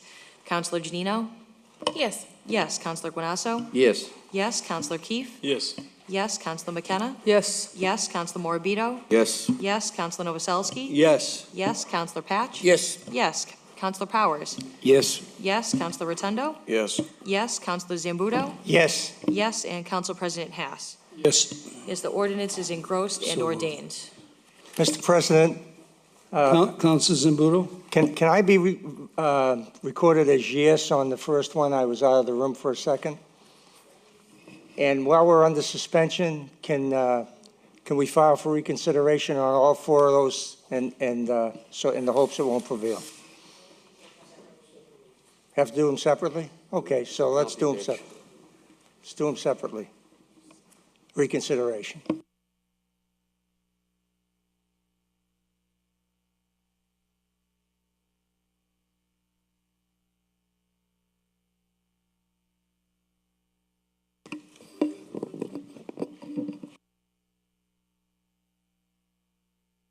Mr. President, can we ask for reconsideration solely for the widening of the Eastern County ditch?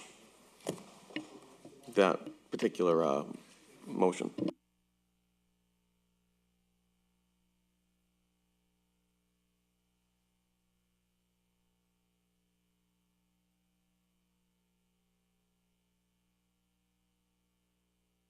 So do you want me to call out those separately, or can the clerk do it? It should be done separately, Councilor Zambudo. Okay, so the first will be the Bellevue.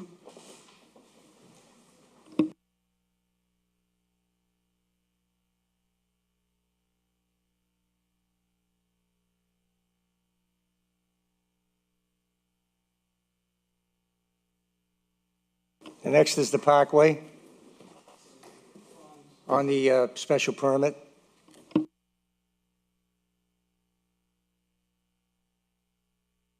Favor? All those opposed?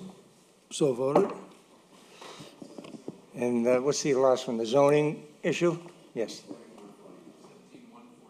17141. 17141. All those in favor? All those opposed? So voted. Is there any more? No, that's it. Thank you.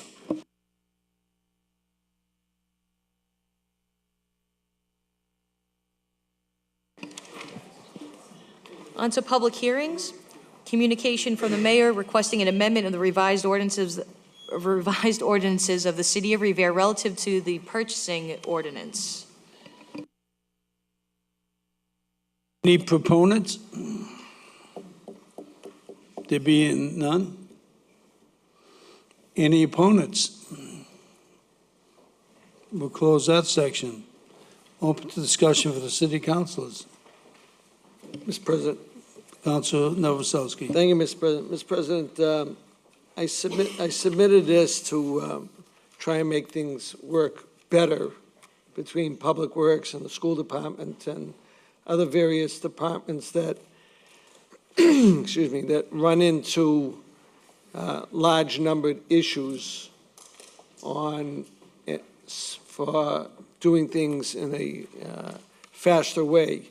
Our Public Works Department has a $5,000 limit now on repairing vehicles, and this would, and anything over that, they'd have to go out for an RFP and go through the whole shebang, which takes about a month, month and a half. And what this does would allow them to go to a higher limit and not have to go through that process and get the vehicles back faster. It happens the same thing with the buses, happens the same thing with other vehicles from the school department, and also other vehicles in the for city operation. So I would hope that this passes tonight and it makes things a lot easier for our employees to work in the city. Thank you. Any other councilors? Councilor Keefe. Thank you, Mr. President. I tend to agree with Councilor Novoselsky. Witnessing some of this firsthand, I know that the amount of expenses has changed over the last 10, 15, 20 years. Certainly $5,000 doesn't get you a whole lot anymore. So increasing the capacity for them to be able to make smart purchases in a timely manner, I think makes total sense. I use an example right now down at the new ball fields down in Griswold. They have a backstop that's a little short. In order to purchase the netting, I want to say it's around $5,000 that they have to go through the traditional hoops. The season's underway. By the time they're able to get the purchasing request submitted and all that completed, the season will be completely done. And so they're not going to be able to get that in a timely fashion. And the houses on Papsadora Way are getting pelted, and Nino's Pizza and Nani's Pizzas, all those balls are going into the Washington Ave. So things like this will help make departments purchase a little bit more timely. Thank you. That's a good example, very good example. Thank you, Mr. President. I certainly support raising the fee. What are we going up to?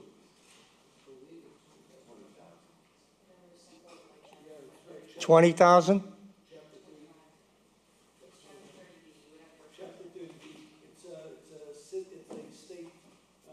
Good. That's enough. Thank you. I appreciate it. I support it wholeheartedly. Anyone want to speak? Any citizens want to speak? I'll close that section. We're going to send this to, do we need public hearing? This is the public hearing. It cannot be voted on tonight because it's a city order. Okay, this has to go to committee. Public Works. Yeah, Committee to Public Works or whatever.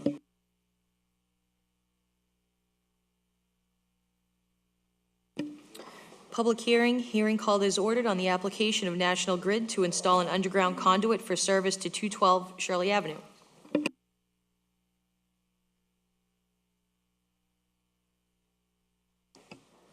Good evening, Council. My name is Mike Cordima from National Grid Electric, Right. 170 Medford Street, Malden. We filed a petition for the customer. He wants to install roughly 5 or 6 feet of conduit from our existing manhole onto the property at 212 Shirley Ave to power up his parking lot. Thank you. Anyone else like to speak from the audience? Any other proponents? Close that section. Any opponents? Close that section. Any counselor? Counselor? Thank you, Mr. President. Mr. President, this is in my district. It's right on Shirley Avenue, across the street from the Bagel Bin, next to Ocean Liquors. And the owner of the property, I guess, wants to put an electric box there. Is that correct, sir? That's correct. And run some conduit through the sidewalk, a couple of concrete panels. Do you know what he's actually doing in that location, that he wants it? He was going to put up a traffic, one of those the arms. gates? A gate, Want to put the yes. gates on his side. And I did check it out. It's all marked out by DigSafe. And I only asked that we put a requirement on it that all panels connected to this construction installation be replaced in kind with concrete. And that when they dig up, they don't have to dig the street up, do they? No. No, just the sidewalk. Okay. That it be replaced with concrete put, so. Thank you. Agreed. Thank you. Thank you. Any other counselors like to speak? Councilor Zambudo. I certainly support it. I think it's our ordinance that it would have to be replaced. It's concrete now, isn't it? It would have to be replaced with concrete. Oh, no. It will be replaced exactly the way it is. We'll get your word on that, right? Yep. Thank you. Thank you. Roll call, please. Shall the City Council grant petition of National Grid to install an underground conduit for service to 212 Shirley Avenue with a condition that all sidewalk panels are replaced with concrete? Councilor Giannino? Yes. Yes. Councilor Guanasso? Yes. Yes. Councilor Keefe? Yes. Yes. Councilor McKenna? Yes. Yes. Councilor Morbido? Yes. Yes. Councilor Novoselsky? Yes. Yes. Councilor Patch? Yes. Yes. Councilor Powers? Yes. Yes. Councilor Rotondo? Yes. Yes. Councilor Zambudo? Yes. Yes. And Council President Haas? Yes. Yes, the petition has been granted.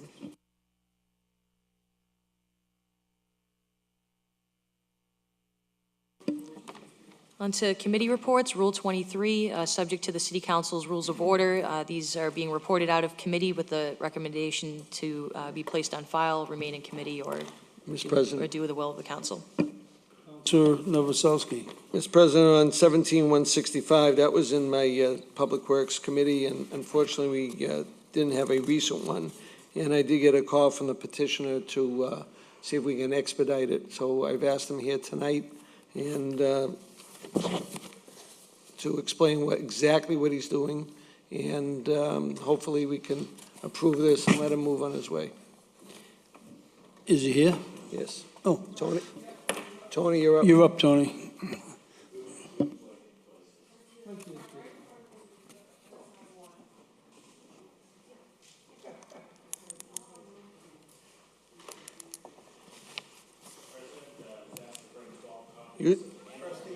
Use the mic. There you go. For the record, Anthony Esposito, representing the Cavallo Corporation, the developer of what is now known as 0 Belcher Street. It is at the, it is located on the coast off of Broad Sound Avenue.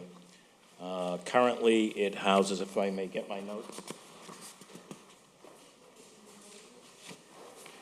It's located on map 2, block 72, and encompasses lots 129, 130, and a portion of 128.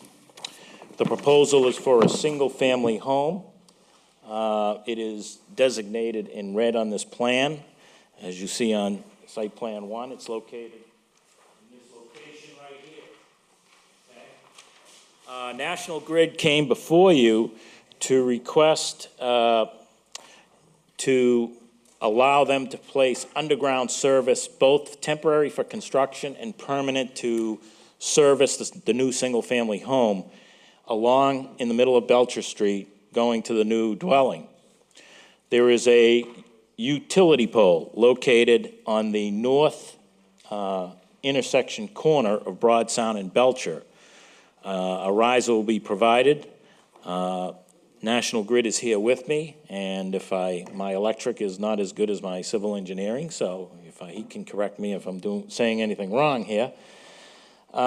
We plan on having telephone, cable, and internet service underground through conduits, wires to be pulled through, underground. No new poles being put up on Belcher Street. We're also going to be expanding the sewer service from Broad Sound to Belcher Street as well, along with a new water service. The water service will be private. The sewer line, we believe, will be private, although we've had a neighbor who believes that his sewer connection is located on Belcher Street, but the city of Revere has no record of that. We believe he might be tied into the 15-inch on Broad Sound Avenue. We are proposing to the city engineer that we connect to that 15-inch main in Broad Sound with a saddle so that we can maintain uninterrupted sewage flow through that line while we're working. At least that's going to be my recommendation to him. Currently, he has done a brief review of the project. He's asked for some changes. You have some of those changes in your handout. I have not had a chance to go over those changes with the city engineer. We have, if you look at sheet 1, I believe it's note number 9, we were provided with a variance and a permit from the Zoning Board of Appeals, and the reference to the recording is in that note. We've also attained an order of conditions from the City of Revere Conservation Commission that we were provided with an order of conditions both under the Wetlands Protection Act and the City of Revere Wetlands Bylaw. We also have approached FEMA with our development. In March of 2016, the elevation of the velocity zone in that location increased 5 feet. Previously, it was around elevation 17, so the boundary of the velocity zone ended at the seawall. The seawall has elevations based from Boston Survey, Inc., based on their survey, elevation 18. So the velocity zone, or the top of the wave, if you will, theoretically would hit the seawall. The velocity zone is increased to elevation 22. So there were some changes made to the structure, and those changes were provided to FEMA. And a plan was provided to FEMA, which is on page 3 of your handout, which basically goes through the metes and bounds of the entire structure. The second floor balcony is out of the velocity zone and is about 3 feet wide. The first floor porch is a breakaway porch. The reason we are proposing these types of construction is that they would comply with FEMA's requirements for development near or in a velocity zone. The building will be supported by piles. On the detail sheet on sheet 2, there's a pile layout. The Conservation Commission was provided with geotechnical study. There was a question regarding flood zones. There is a zone AE at elevation 6, which rises up from Broad Sound Avenue, and then you've got the velocity zone from the east, which is the top of the wave, and right in the middle of there, there is a section of Zone X that is not in a floodplain. So the building is out of the floodplain, although the finger of the Zone AE comes close to the property, may even cross it at one corner. The commission has issued an order of conditions. It has been recorded. The chairman of the Conservation Commission did mention that the applicant not pave the driveway to the garage under, okay? Currently, there is pavement. It's old, and it's cracking, and it's not in good condition on Belcher Street. The edge of the pavement protrudes in and out of private property there. We do not propose to pave in public property, or private property, I should say. And we can only provide a 10-foot width driveway because the neighbor across the street has these retaining walls that have gone into the right-of-way that are currently existing. So I've recommended to my client that even though it's let me see if I can say this right, it is a unaccepted public way, and it's unimproved. Even though the wall might be in a public way, I don't believe the contents of the wall become public property, at least for somebody that my client should just go in and knock down willy-nilly to pull his driveway in. So that is why the driveway I propose on the plan is 10 feet. He's pretty much going to be the only user of that. It's a single-family home. We're designing it as a typical driveway.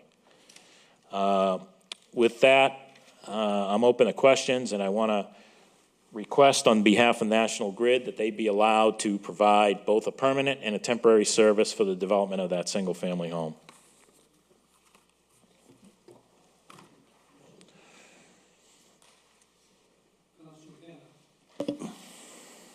Thank you, Mr. President. This is the first I'm hearing of a building going up, and it's my ward. Those streets are considered paper streets. I've put in a couple of motions for those streets to get paved, but they can't because of flood, the flood zone and flood area. So they have to be rocks and whatever they are. Clamshells. Whatever they are. So, but I'm asking if you're going to dig up the whole street, you put it back the way it is, and do you have any proponents that are on the street that are against this? I mean, no one's here tonight, but... I believe the owners of 168 Broad Sound are selling the property to my client. Okay. So there were none that I can recall at any of the meetings that I attended, conservation and zoning. Okay. So I'm unaware of any proponents or opponents. Are they aware of what's going to happen? We went through the process with the Zoning Board of Appeals and the Conservation Commission. Abutters were notified per the mass laws, so. Okay. Thank you, Councilor. Councilor Novoselsky. Thank you, Mr. President. Mr. President, through you to Tony. Tony, I notice it says providing a gas gate. Yes. On the front of the building. Is there a gas line going in there? Or? Yes, I apologize. I forgot about that particular utility, but there is an existing 2-inch steel going up that roadway now. I can only hazard a guess that it might be servicing 162 Broad Sound, but that's just a guess. Okay, so you have to, National Grid has to tie into that? We are proposing that, yes. To feed you? Yes, okay. And we have been in contact with them to, provide an application and so on and so forth. As far as the driveway is concerned, we talked about paving, whether we use paver or whether we use pervious material. Mm-hmm. Who would make that determination? I can certainly bring it up to my client. I think I kind of mentioned it to him. He was here earlier this evening, but he was not feeling very well, so he left. And he certainly was open to the suggestion when I discussed it with him. At my first perusal of the order of conditions from the Conservation Commission, I thought there'd be mention of it, but I didn't see it, but he claims that he did see it. So if it's in the order of conditions, we're bound by it. Other than that, To do what? if the committee wants to, if the council wants to condition it, To do what? When it was in the order of conditions, to do what? Pave or impervious? to work within 100 feet of a coastal bank. Coastal bank. Which in this case, the coastal bank is the front face of the ocean side of the seawall. Mm-hmm. So, Okay. Mr. President, I'm surprised that Councilman McKenna didn't know about the house being built. and one other added information that I may have forgotten to tell you is currently the site is basically mowed grass. Yeah. There's no trees to knock down or anything like that. Right, understood. Mr. President, since he still has some approvals to go through, you have to go back to site plan review? Only a building permit. Yeah, okay. The city engineer was an issue, wasn't it?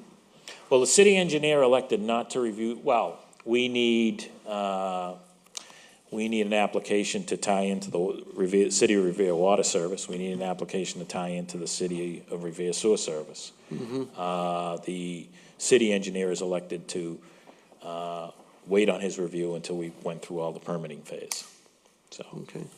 Mr. President, at this point, I would, as chairman of the DPW committee, I would ask that this be approved pending any further approvals from the city engineer, and he doesn't have to go back to site plan review, approval of any permits that he may need from DPW or the building department. We'll listen to that. Councilor Zambudo. Thank you, Mr. President. So let me clean this up a little bit. You're just here for the power, is that correct? Yes, I was So- requested to provide some additional information, so I couldn't. No, that's fine, and I'm grateful that you did. That's terrific. We know a lot more about the project, and I just want to make sure you get approval for what you're actually here for tonight, which is the National Grid piece. So I'm certainly in favor of this, Mr. President, and I hope we vote this out tonight. Thank you. Thank you, Councilor. Anyone else like to speak? Roll call. Shall the City Council grant the petition of National Grid to install an underground conduit on Belcher Street for the purpose of service to a newly constructed home, for a new construction? Councilor Giannino? Yes. Yes. Councilor Guanasso? Yes. Yes. Councilor Keefe? Yes. Yes. Councilor McKenna? Yes. Yes. Councilor Morbido? Yes. Yes. Councilor Novoselsky? Yes. Yes. Councilor Patch? Yes. Yes. Councilor Powers? Yes. Councilor Rotondo? Yes. Councilor Zambudo? Yes. Yes. And Council President Haas? Yes, without Yes. question. The petition has been. Sorry to keep you waiting so long, Tony. That's okay. Thank you very much.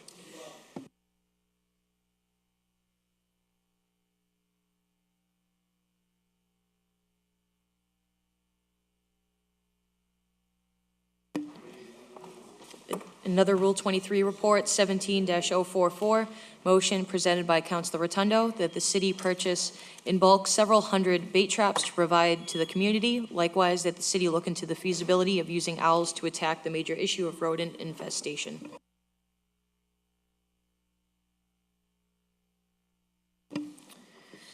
(17051), an ordinance amending Title 12, Chapter 12.04, Section 12.04080A of the revised ordinances of the City of Revere relative to street and sidewalk openings. Mr. President. Councilor. Thank you, Mr. President. Mr. President, this is something we've talked about for many years, and having new streets get repaved, and then a week or two later or a year or two later, someone comes in and wants a new gas line, and they get it because there's nothing stopping them from doing it. Or, and I think it's terrible how so people come in and ruin our new streets. We pay millions of dollars for new streets. And this ordinance takes into consideration any emergencies, gas leaks, water breaks, water leaks, sewer breaks, or sewer blockages. But this would include in the new installation of gas, water lines, sewer lines, or connections that, would cause the streets in potentially new sidewalks to be damaged from a recent repaving. So I'm asking that this ordinance be passed and to protect, our new streets. So if the council doesn't, feel that they want to do it and put it back in committee, so be it, but I still think it's something that should be in the books or still be on the table. Thank you. Would you request it be approved or laid on the table? I would like it to be approved. All right. Any other comments from the councilors? Roll call. Order in the second reading. Third and final reading. Grossed and ordained.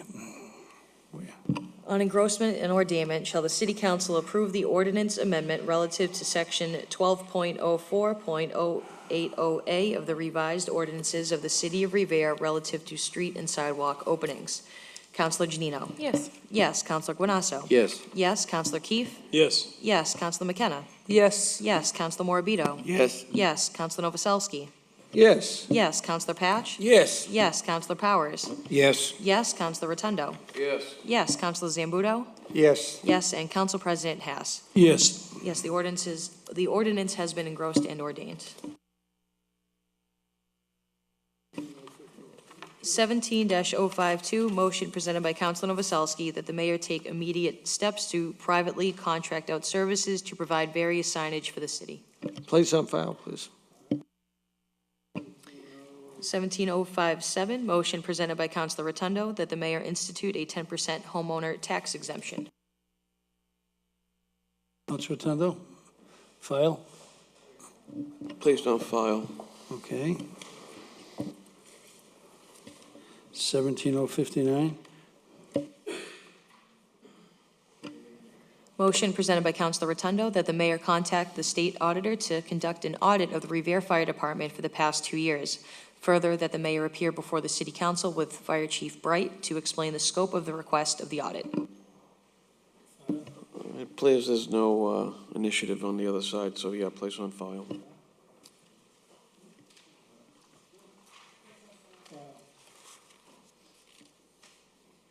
On to communications.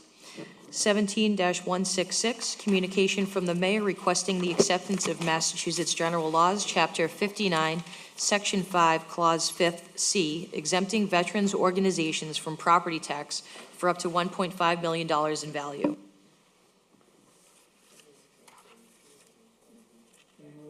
In this? Roll call up committee. Well, it's accepting a mass general law. Voted.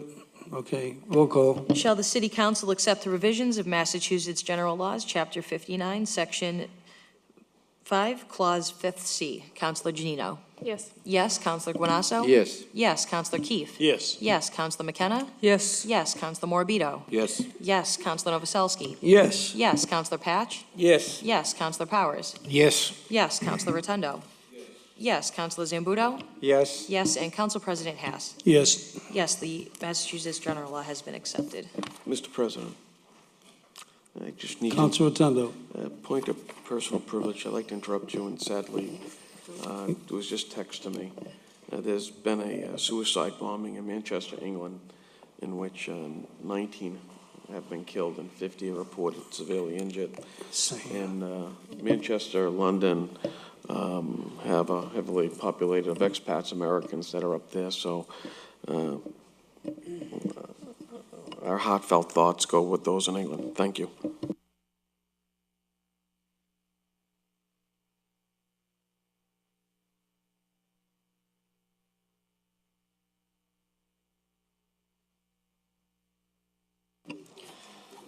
On to communications, 17-167, appointment, Council President, would you like me to read these all together? Yes, Okay. if you would. 17-167 through 17-170, these are appointments of drain layers. Mercurio Brothers, Marchese and Sons, Arm, and Sasso and Sons. Roll call. Appointment Subcommittee. On to motions. 17-171, motion presented by Councilor Novoselsky that the mayor request the MBTA to clear the debris from the sides of the tracks of the Blue Line from Wonderland Station to the Revere Beach Parkway Bridge behind the Garfield School.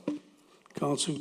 Thank you, Mr. President. Mr. President, this is something that is done every year, and we have to request it through the MBTA, and we hope that they do it before the summer expands into September. Thank you.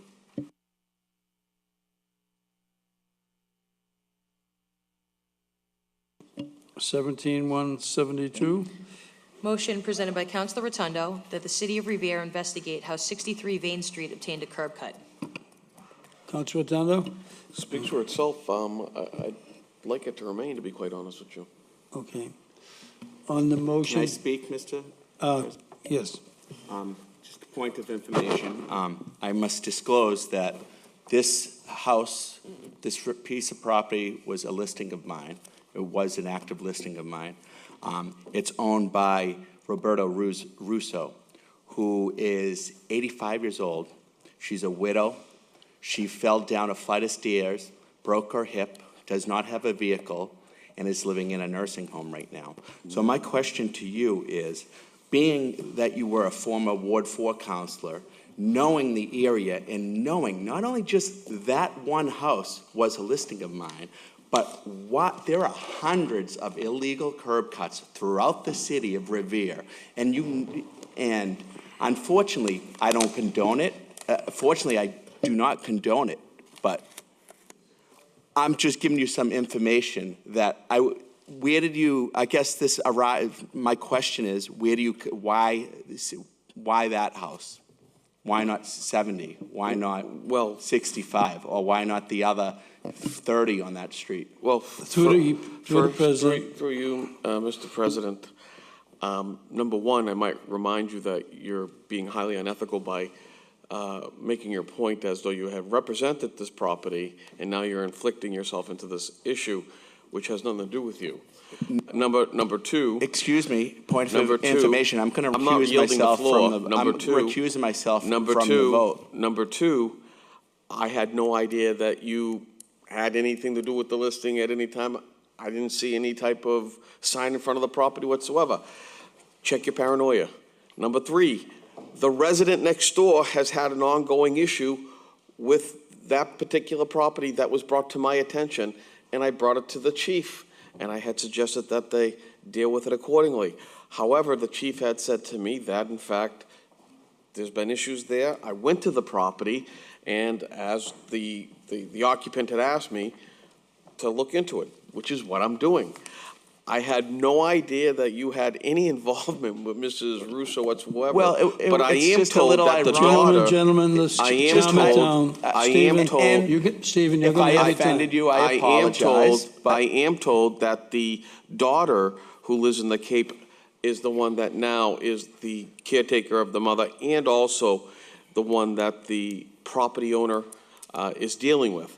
So I don't know why you feel incumbent to attack me with baseless accusations and lack of information. But if you're going to do that, you're going to get pushed back. Gentlemen, can I just to rebuttal? the council president, okay? Councilor Rotondo, it's because not the neighbor that you spoke to also has an illegal cut.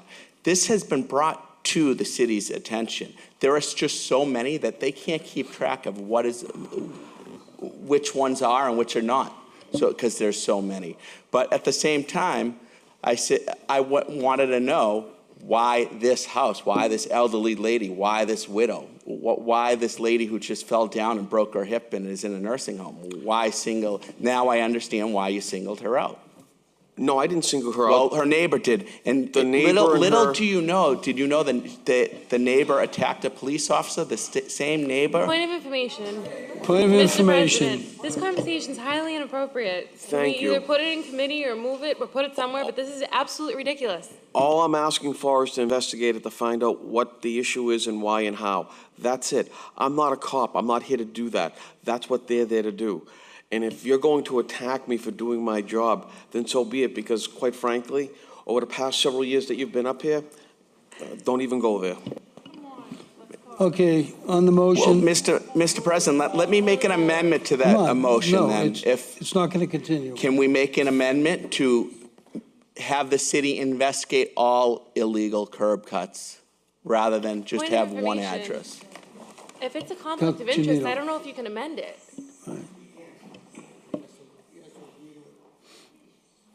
Council. Point of parliamentary procedure.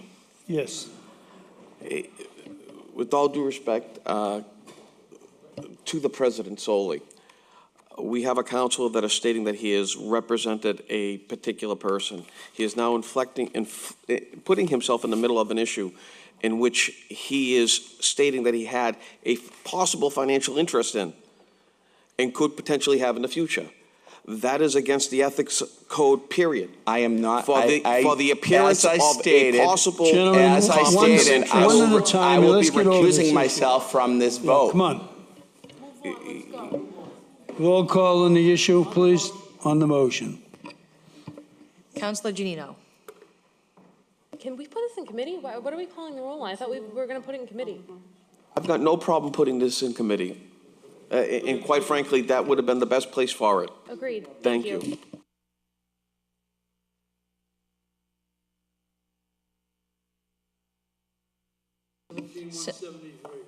Motion by Councilor Rotondo that the City Council proclaim the City of Revere as a stigma-free city from opioid addiction.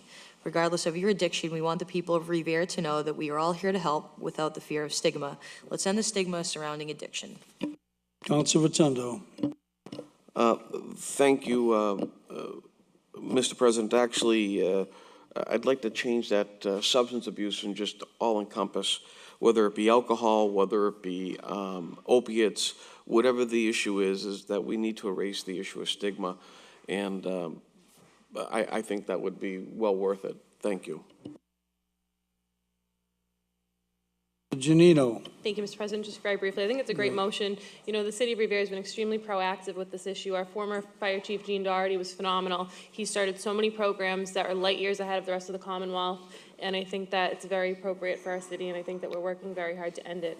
We actually recently got some great media publicity on all the work that Revere is doing surrounding this issue, so I think it's very appropriate, and I commend my colleague. Thank you.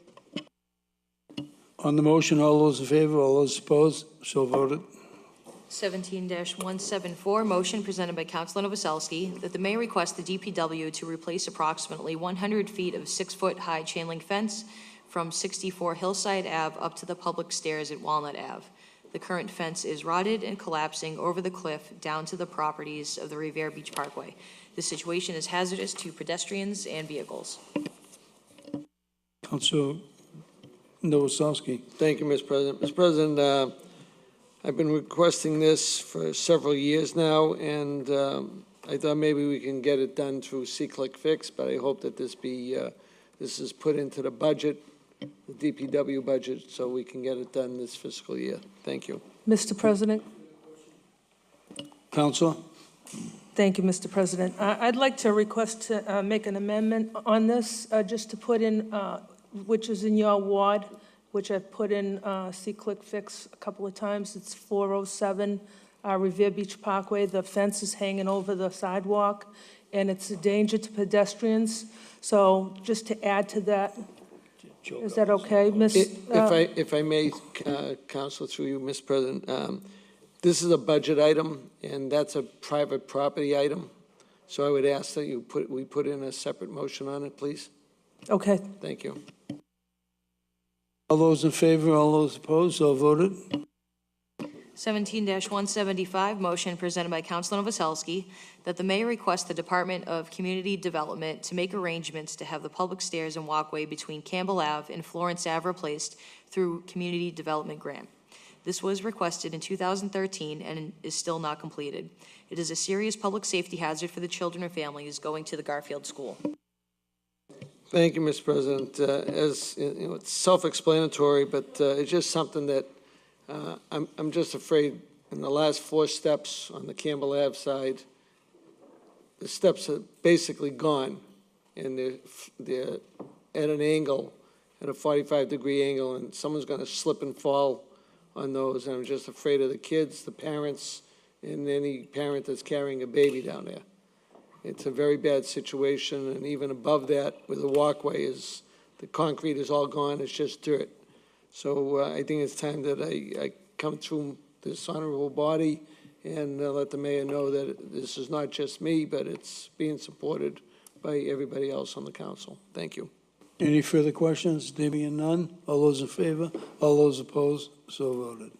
17-176, motion presented by Councilors McKenna and Morabito, that the City Council award a certificate of appreciation to Raina Morgan, the owner of Raina's Hair Design Studio, for successfully being in business for 25 years and serving our community with years of outstanding professionalism and customer service. Council McKenna. Thank you, Mr. President. This was also Councilor Morabito's motion, and I'm going to hold my words for the next meeting, but I just want you people to know that she is leaving Revere. So, I know. So that's why we're doing this. Thank you. I'll save my words for that evening. All those in favor, all those opposed, so voted. 17-177, motion presented by Councilor Keefe, that the mayor be requested to look into utilizing child safety funds for the installation of an AED at the Harry Del Russo Stadium. So Keefe. Thank you, Mr. President. I think everyone knows these AEDs have been proven to be timely, life-saving measures at sports events. Most of the Commonwealth's high school events are required to have an AED present. So I think that a high-use stadium like Harry De La Russa that has lots of private events or youth sporting events that either the organizations don't have the means to have these, it would be nice if the city can utilize some of the public safety money or the child public safety money to obtain an AED, pardon me, and have them utilized for these other events that are held down the Harry De La Russa Stadium to help prevent sudden cardiac arrest. Thank you. Thank you, Patrick. Councilor Giannino. Thank you, Mr. President. I think that's a great motion on behalf of Councilor Keefe, and I think it's something that I took for granted. I assumed that the stadium would have something like that, considering it is a facility, and that makes me wonder about other facilities in the city, such as St. Mary's Park and other parks that have facilities that would need such a unit. So do you know about that, Councilor? Well, the schools do have them. The schools schools are required to have them in the sporting events, specifically the football team. I believe the trainer, the athletic trainer, keeps someone with them. But obviously with the youth organizations, we have lots of youth sports in our city, tons of soccer and football, baseball, etc. I think that stadium would be a good spot to start, and then we could probably go from there. But thank you, anyone else? Councilor Keefe. Councilor Giannino. No, I just think it's great, and I hope that we look into other sporting events that have children in them in the city and provide them in those locations as well in the future. Exactly. Councilor Novoselsky. Thank you, Mr. President. Through you to Councilor Keefe. Council, is there any particular location? I don't think we ought to leave it out in public where There's at Harry De La Russa, there's a small office on the right. Typically, there's an attendant, especially if there's a function there. There's an attendant on the field that has a key that would be able to get into that room really quickly, and an assistant if needed. There would probably be some training that would be required for the attendants on the field, or if I know that for youth football specifically, where I can help speak for that. We would probably, if we had an AED and we knew we had access to it, we would ask that the coaching staff or we do have a paramedic on staff for all events for games. We're required to have that. We would have them trained to utilize that. Again, Mr. President, through you to Councilor Keefe, do you have any the soccer from the soccer league over at the high school field? I would like to include that in I would hope that it would be utilized for all youth sporting, or all sporting events that are held down that stadium. And so we would probably want to coordinate with other organizations. Councilor Rotondo. Thank you. Very low cost, maybe $800. The other thing is to satisfy, and well pointed out by Councilor Novoselsky, is we could put a safety kiosk. We could ask the DPW to actually put in a steel safety kiosk in every field and put it in there, have it key coded. That might cost more than the actual AED itself, but it'll be worth its while. I don't know if we can use ETP funds or if we can go to actually partners through the various NGOs that we have in the city and ask them to donate used AEDs or basically older models that are refurbished.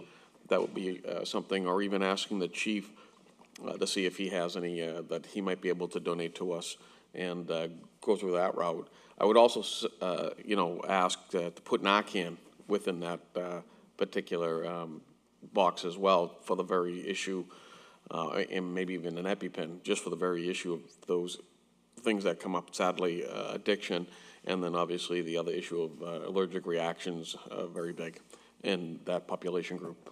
Thank you.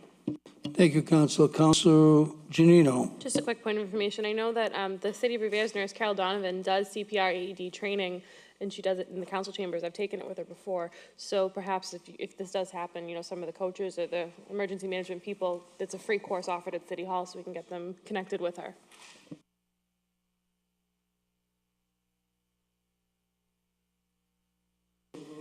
Mr. President, may I interrupt you? I believe Mr. DeChico had something to say regarding this issue. I apologize. Ralph DeChico, 49 Washington Street. I just wanted to speak on that too, with that was brought up by Councilor Giannino, that if Griswold Park could be added to that, since I believe they're up to about 600 or 700 children that are there, plus the high school does utilize that field. And my idea was a kiosk that could not only be a defibrillator, but a first aid kiosk that would have a EpiPen and whatnot there, because time is of the essence, and every second does count. So I was wondering if that could be amended, because there are funds for that. And the easiest way too is just to have some type of a box that could be a lock box with a code that real estate's used. That would just be a number, so it wouldn't be something that would entail a lot of money. Thank you. Thank you, Ralph. Thank you.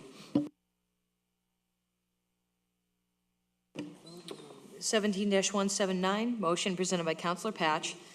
Sorry, guys. Motion presented by Councilor Patch that the mayor requests the Traffic Commission to hold a public hearing to establish a four-way stop at the intersection of Grover and Augustus Streets due to several accidents. Councilor Patch. Thank you, Mr. President. I received an email from a resident of that intersection. It has a video of the intersection, and I've witnessed several cars going through the stop sign on Augustus, and I spoke to Sergeant Giannino from the Traffic Commission, and he's aware of many accidents at that intersection, and I already started the process at the Traffic Commission, but I'd like to forward this motion to the Traffic Commission. Thank you. Anyone else like to speak on that? There being none, all those in favor? All those opposed? So voted. 17-179, motion presented by Councilor Patch that the mayor request the Traffic Commission, in conjunction with the DPW, to install a pedestrian crossing signal at Salem Street and Overlook Ridge. Residents of Overlook have a difficult time safely crossing Salem Street from the bus stop. Councilor Patch. Mr. President, if you could, she could read the next one. We can put the two of them together. 17-180. I'm going to try to put them both into the public safety.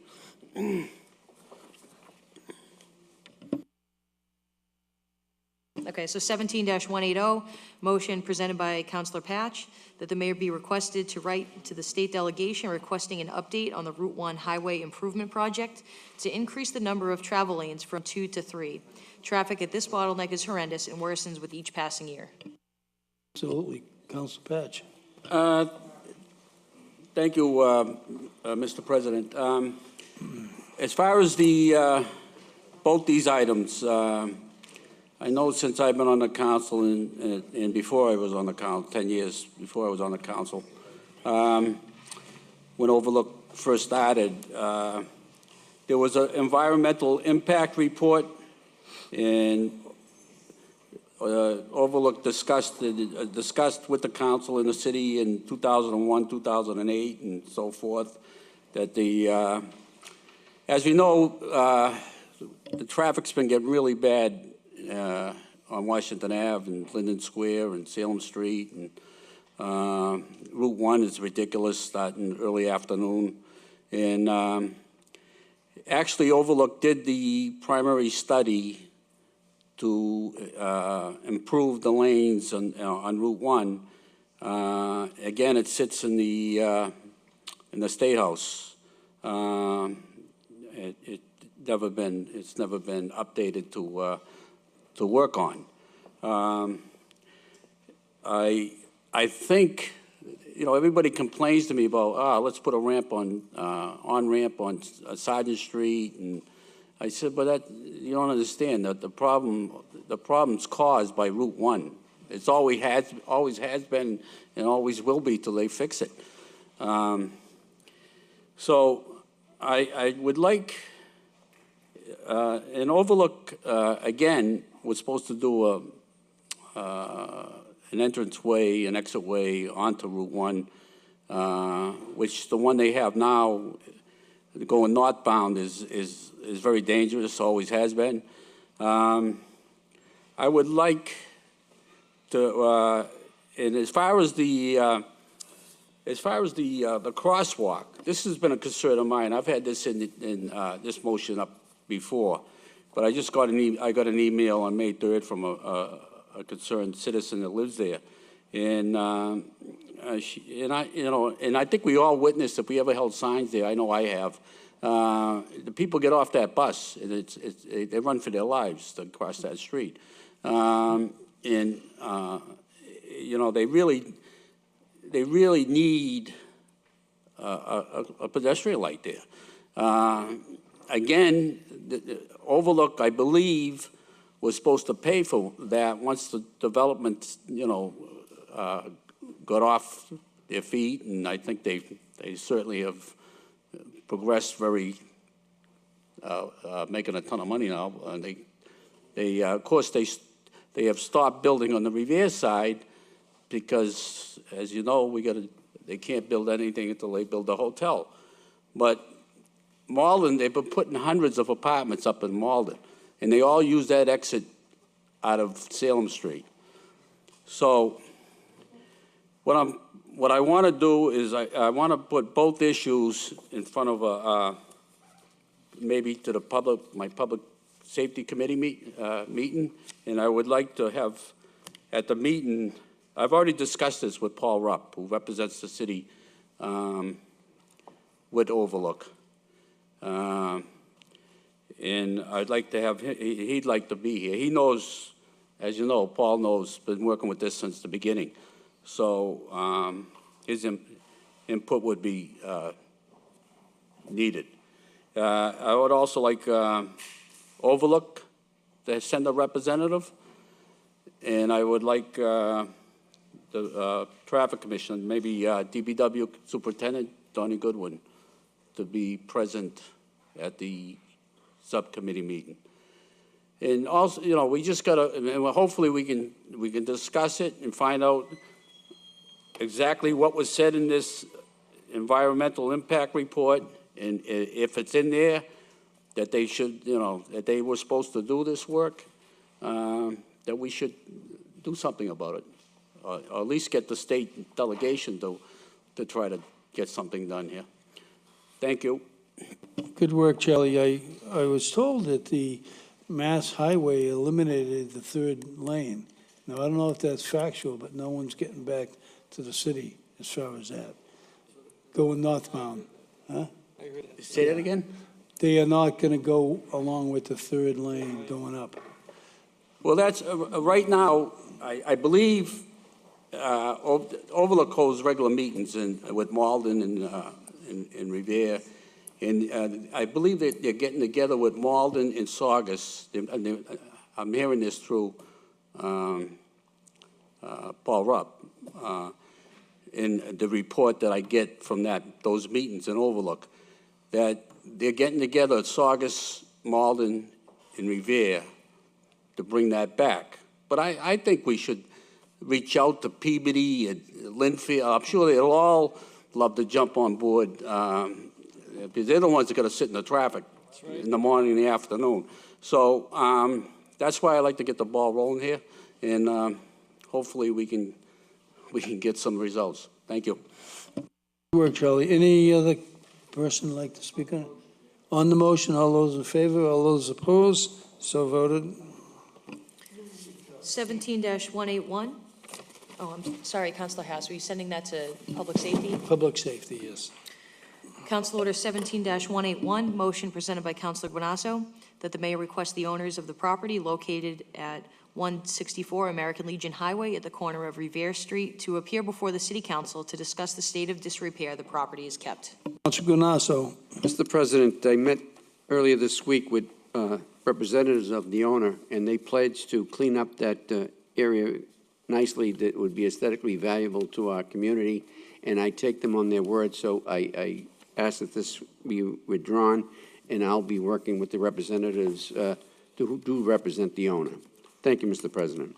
Big cleanup over the weekend, Councilor.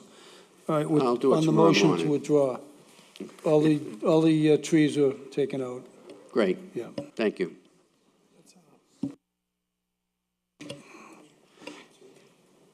Motion presented by Councilor Keefe, yeah. that the mayor request the DPW and/or work crew to clean up the McKinley School grounds and parking areas. Trash is accumulating along back areas and becoming unsightly. Councilor Keefe. It speaks for itself. 17-183, motion presented by Councilor Keefe, that the mayor and city solicitor be requested to draft a letter requesting that Revere be released without prejudice of the current agreement with Mohegan Sun. Councilor Keefe. Mr. President, just to clarify, I understand that, some time ago, the city got into an agreement with Mohegan Sun in the hopes that there would be a community agreement on the casino that could have come to Revere at one point. Obviously, that ship is more than sailed, and we all know what's happening, and the casino is going to be going in Everett. We are still bound by this agreement with Mohegan Sun until they drop their lawsuits against the MGC, and they're continuing to pursue. Their motive is most likely, I can't assume what the Mohegan Sun's motive is, but I can only imagine there's still another gaming license in the western part of Massachusetts, or southwestern part of Massachusetts. That could be why they're continuing this legal battle. It really has not a lot. It doesn't have a lot to do with Revere, as we all know.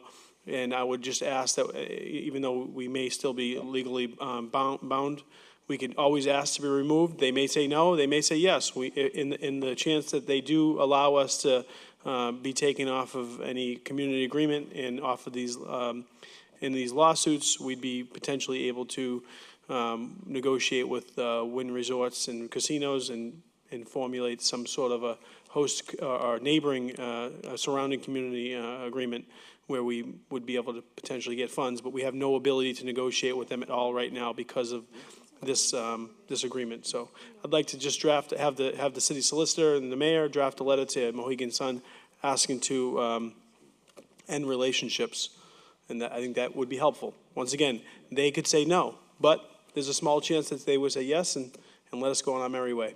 Thank you. Thank you, Councilor. Any other councilor? There being none, all those in favor, all those opposed, so voted. 17-184, motion presented by Councilor McKenna, that the mayor request inspectional services to request Capital Waste to complete the fencing along Winthrop Ave in the corner of Lee Burbank Highway to block the view of the garbage trucks. Councilor McKenna. Thank you, Mr. President. This is my second motion to do this. Capital Waste obtained the building on the corner of Lee Burbank Highway and Winthrop Ave, Revere Beach Parkway, whatever it is. And they have the fence stopped around their first property, but the fence is there's no fence from where they stopped to the corner. And now they're parking their garbage trucks there. So you can see it. We had that beautiful work done on the bridge. You come down off the bridge and all you see is dump trucks, garbage trucks. So I'd like them to finish the fence so people driving by won't see the dump trucks, the garbage trucks. Thank you very much. Thank you, Council. Anyone else like to speak? Council Patch. Thank you, Mr. President. I think this is a great motion. I observed that myself coming off the bridge. It's really a terrible sight. I believe the owner's got enough capital, as you say, capital waste, to put up a fence, and I hope that he listens to the council. Thank you. Any other councilor? Good. It's a good motion without question. All those in favor? All those opposed? So voted. 17-185, motion presented by Councilor Patch, that the mayor request the DPW to install do not enter signs on Sargent Street at the intersection of Wentworth Road. Further, that the police department conduct one-way traffic and speeding enforcement on Wentworth Road during school entry and dismissal hours. This is a public safety matter. Council Patch. Thank you, Mr. President. There are already little do not enter signs, but they're not working. We need bigger do not enter signs, and it's a cut through for the school in the morning, in the afternoon, and I've had several conversations with an elderly couple that live on the street that have been there since the beginning, and it's really, she says it's somebody's going to get hurt on that street. So I probably sent this to let it go through and see with the traffic commission. All right, thank you. Anyone else like Council McKenna? Thank you, Mr. President. I think this is a great motion. I have friends that live on the street, and I've witnessed people coming down the one-way street the wrong way. So I think this is a great motion. Thank you. Any other councilors? There being none, all those in favor? All those opposed? So voted. 17-186, motion presented by Councilor Powers, that the mayor direct the DPW to repair the damaged guardrail sections on Mills Avenue. It appears that this damage was caused by snow plowing. Council Powers. Speak for yourself, Mr. President.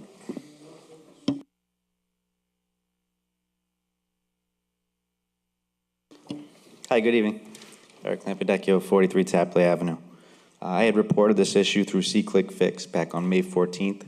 So there's an active ID number on it. It's 3411303.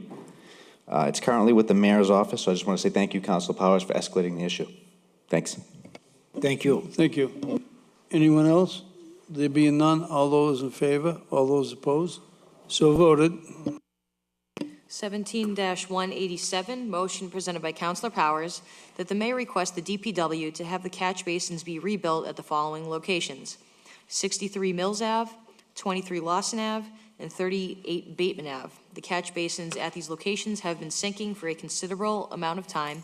In their present condition, they pose a threat to the general public, which could result in physical injury and/or property damage. Council Powers. Thank you, Mr. President. These catch basins are, probably for a better word, more than sinking. They are just about ready to collapse. And my fear is that a car or maybe a pickup truck with some weight on it might go over them and cause serious injury to the vehicle and also serious injury to the driver. If the tire were to go into the deep into the catch basin, that could be a serious problem. Somebody could be injured. If they were weakened and just about ready to collapse, there are kids down there that wait for the school bus, and that's another issue. So I hope that these catch basins will be repaired or rebuilt, actually, as soon as possible. They are all in very, very serious condition. Thank you, Mr. President. Any other councilors like to speak on the issue? There being none, all those in favor, all those opposed, so voted. 17-188, motion presented by Councilor Powers, that the mayor arrange a meeting with the DPW Water and Sewer Department, city engineer, ward councilor, and the chief administrative officer to discuss the constant flooding due to a drainage problem at the intersection of Sagamore and Neponset Streets. Council Powers. Thank you, Mr. President. This is a serious problem. 3 times now in the past couple of months, that area has flooded.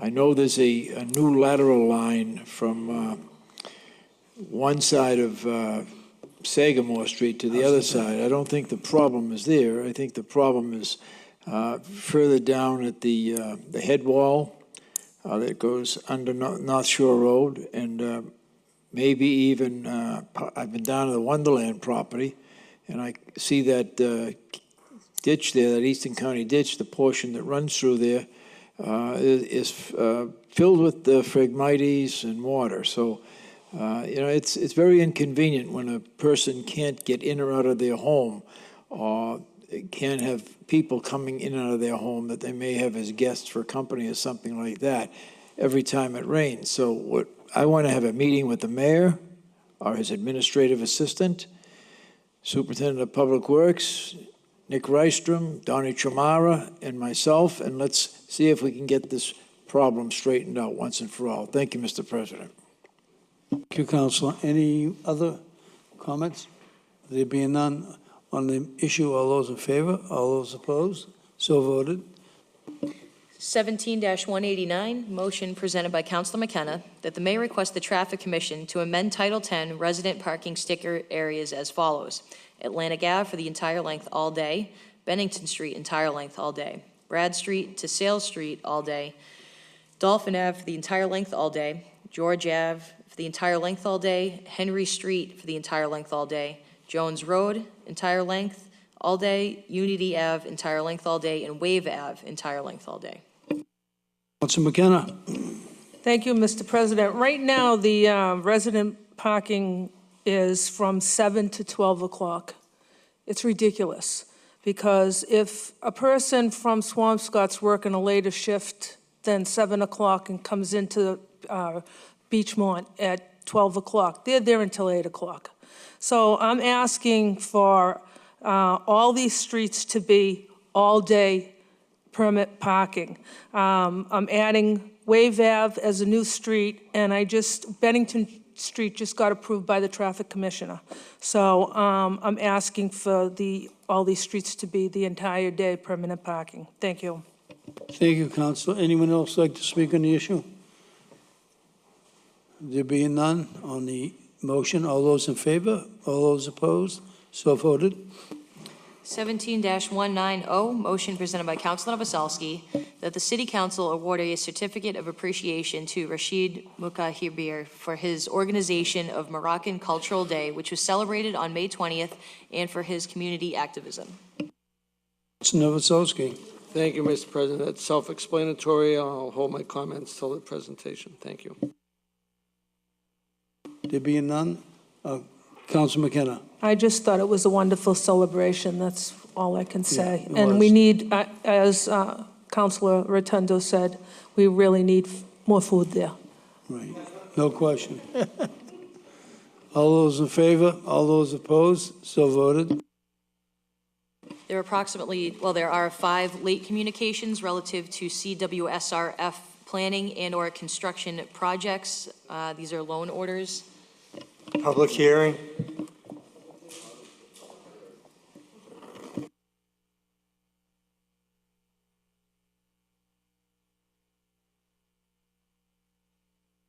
Meeting will be June 5th.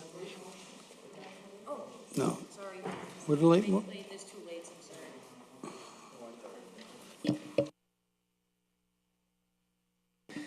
Sorry, there's one late motion, 17-198, motion presented by Councilor Zambudo, that the mayor request the police department and city solicitor, in conjunction with the city council, to draft an ordinance prohibiting the usage of bicycles on city sidewalks and commercial areas. I have received numerous complaints from pedestrians and business patrons alike being hit by cyclists on the sidewalk while exiting businesses and when turning corners. This is a public safety issue. Mr. Zambudo.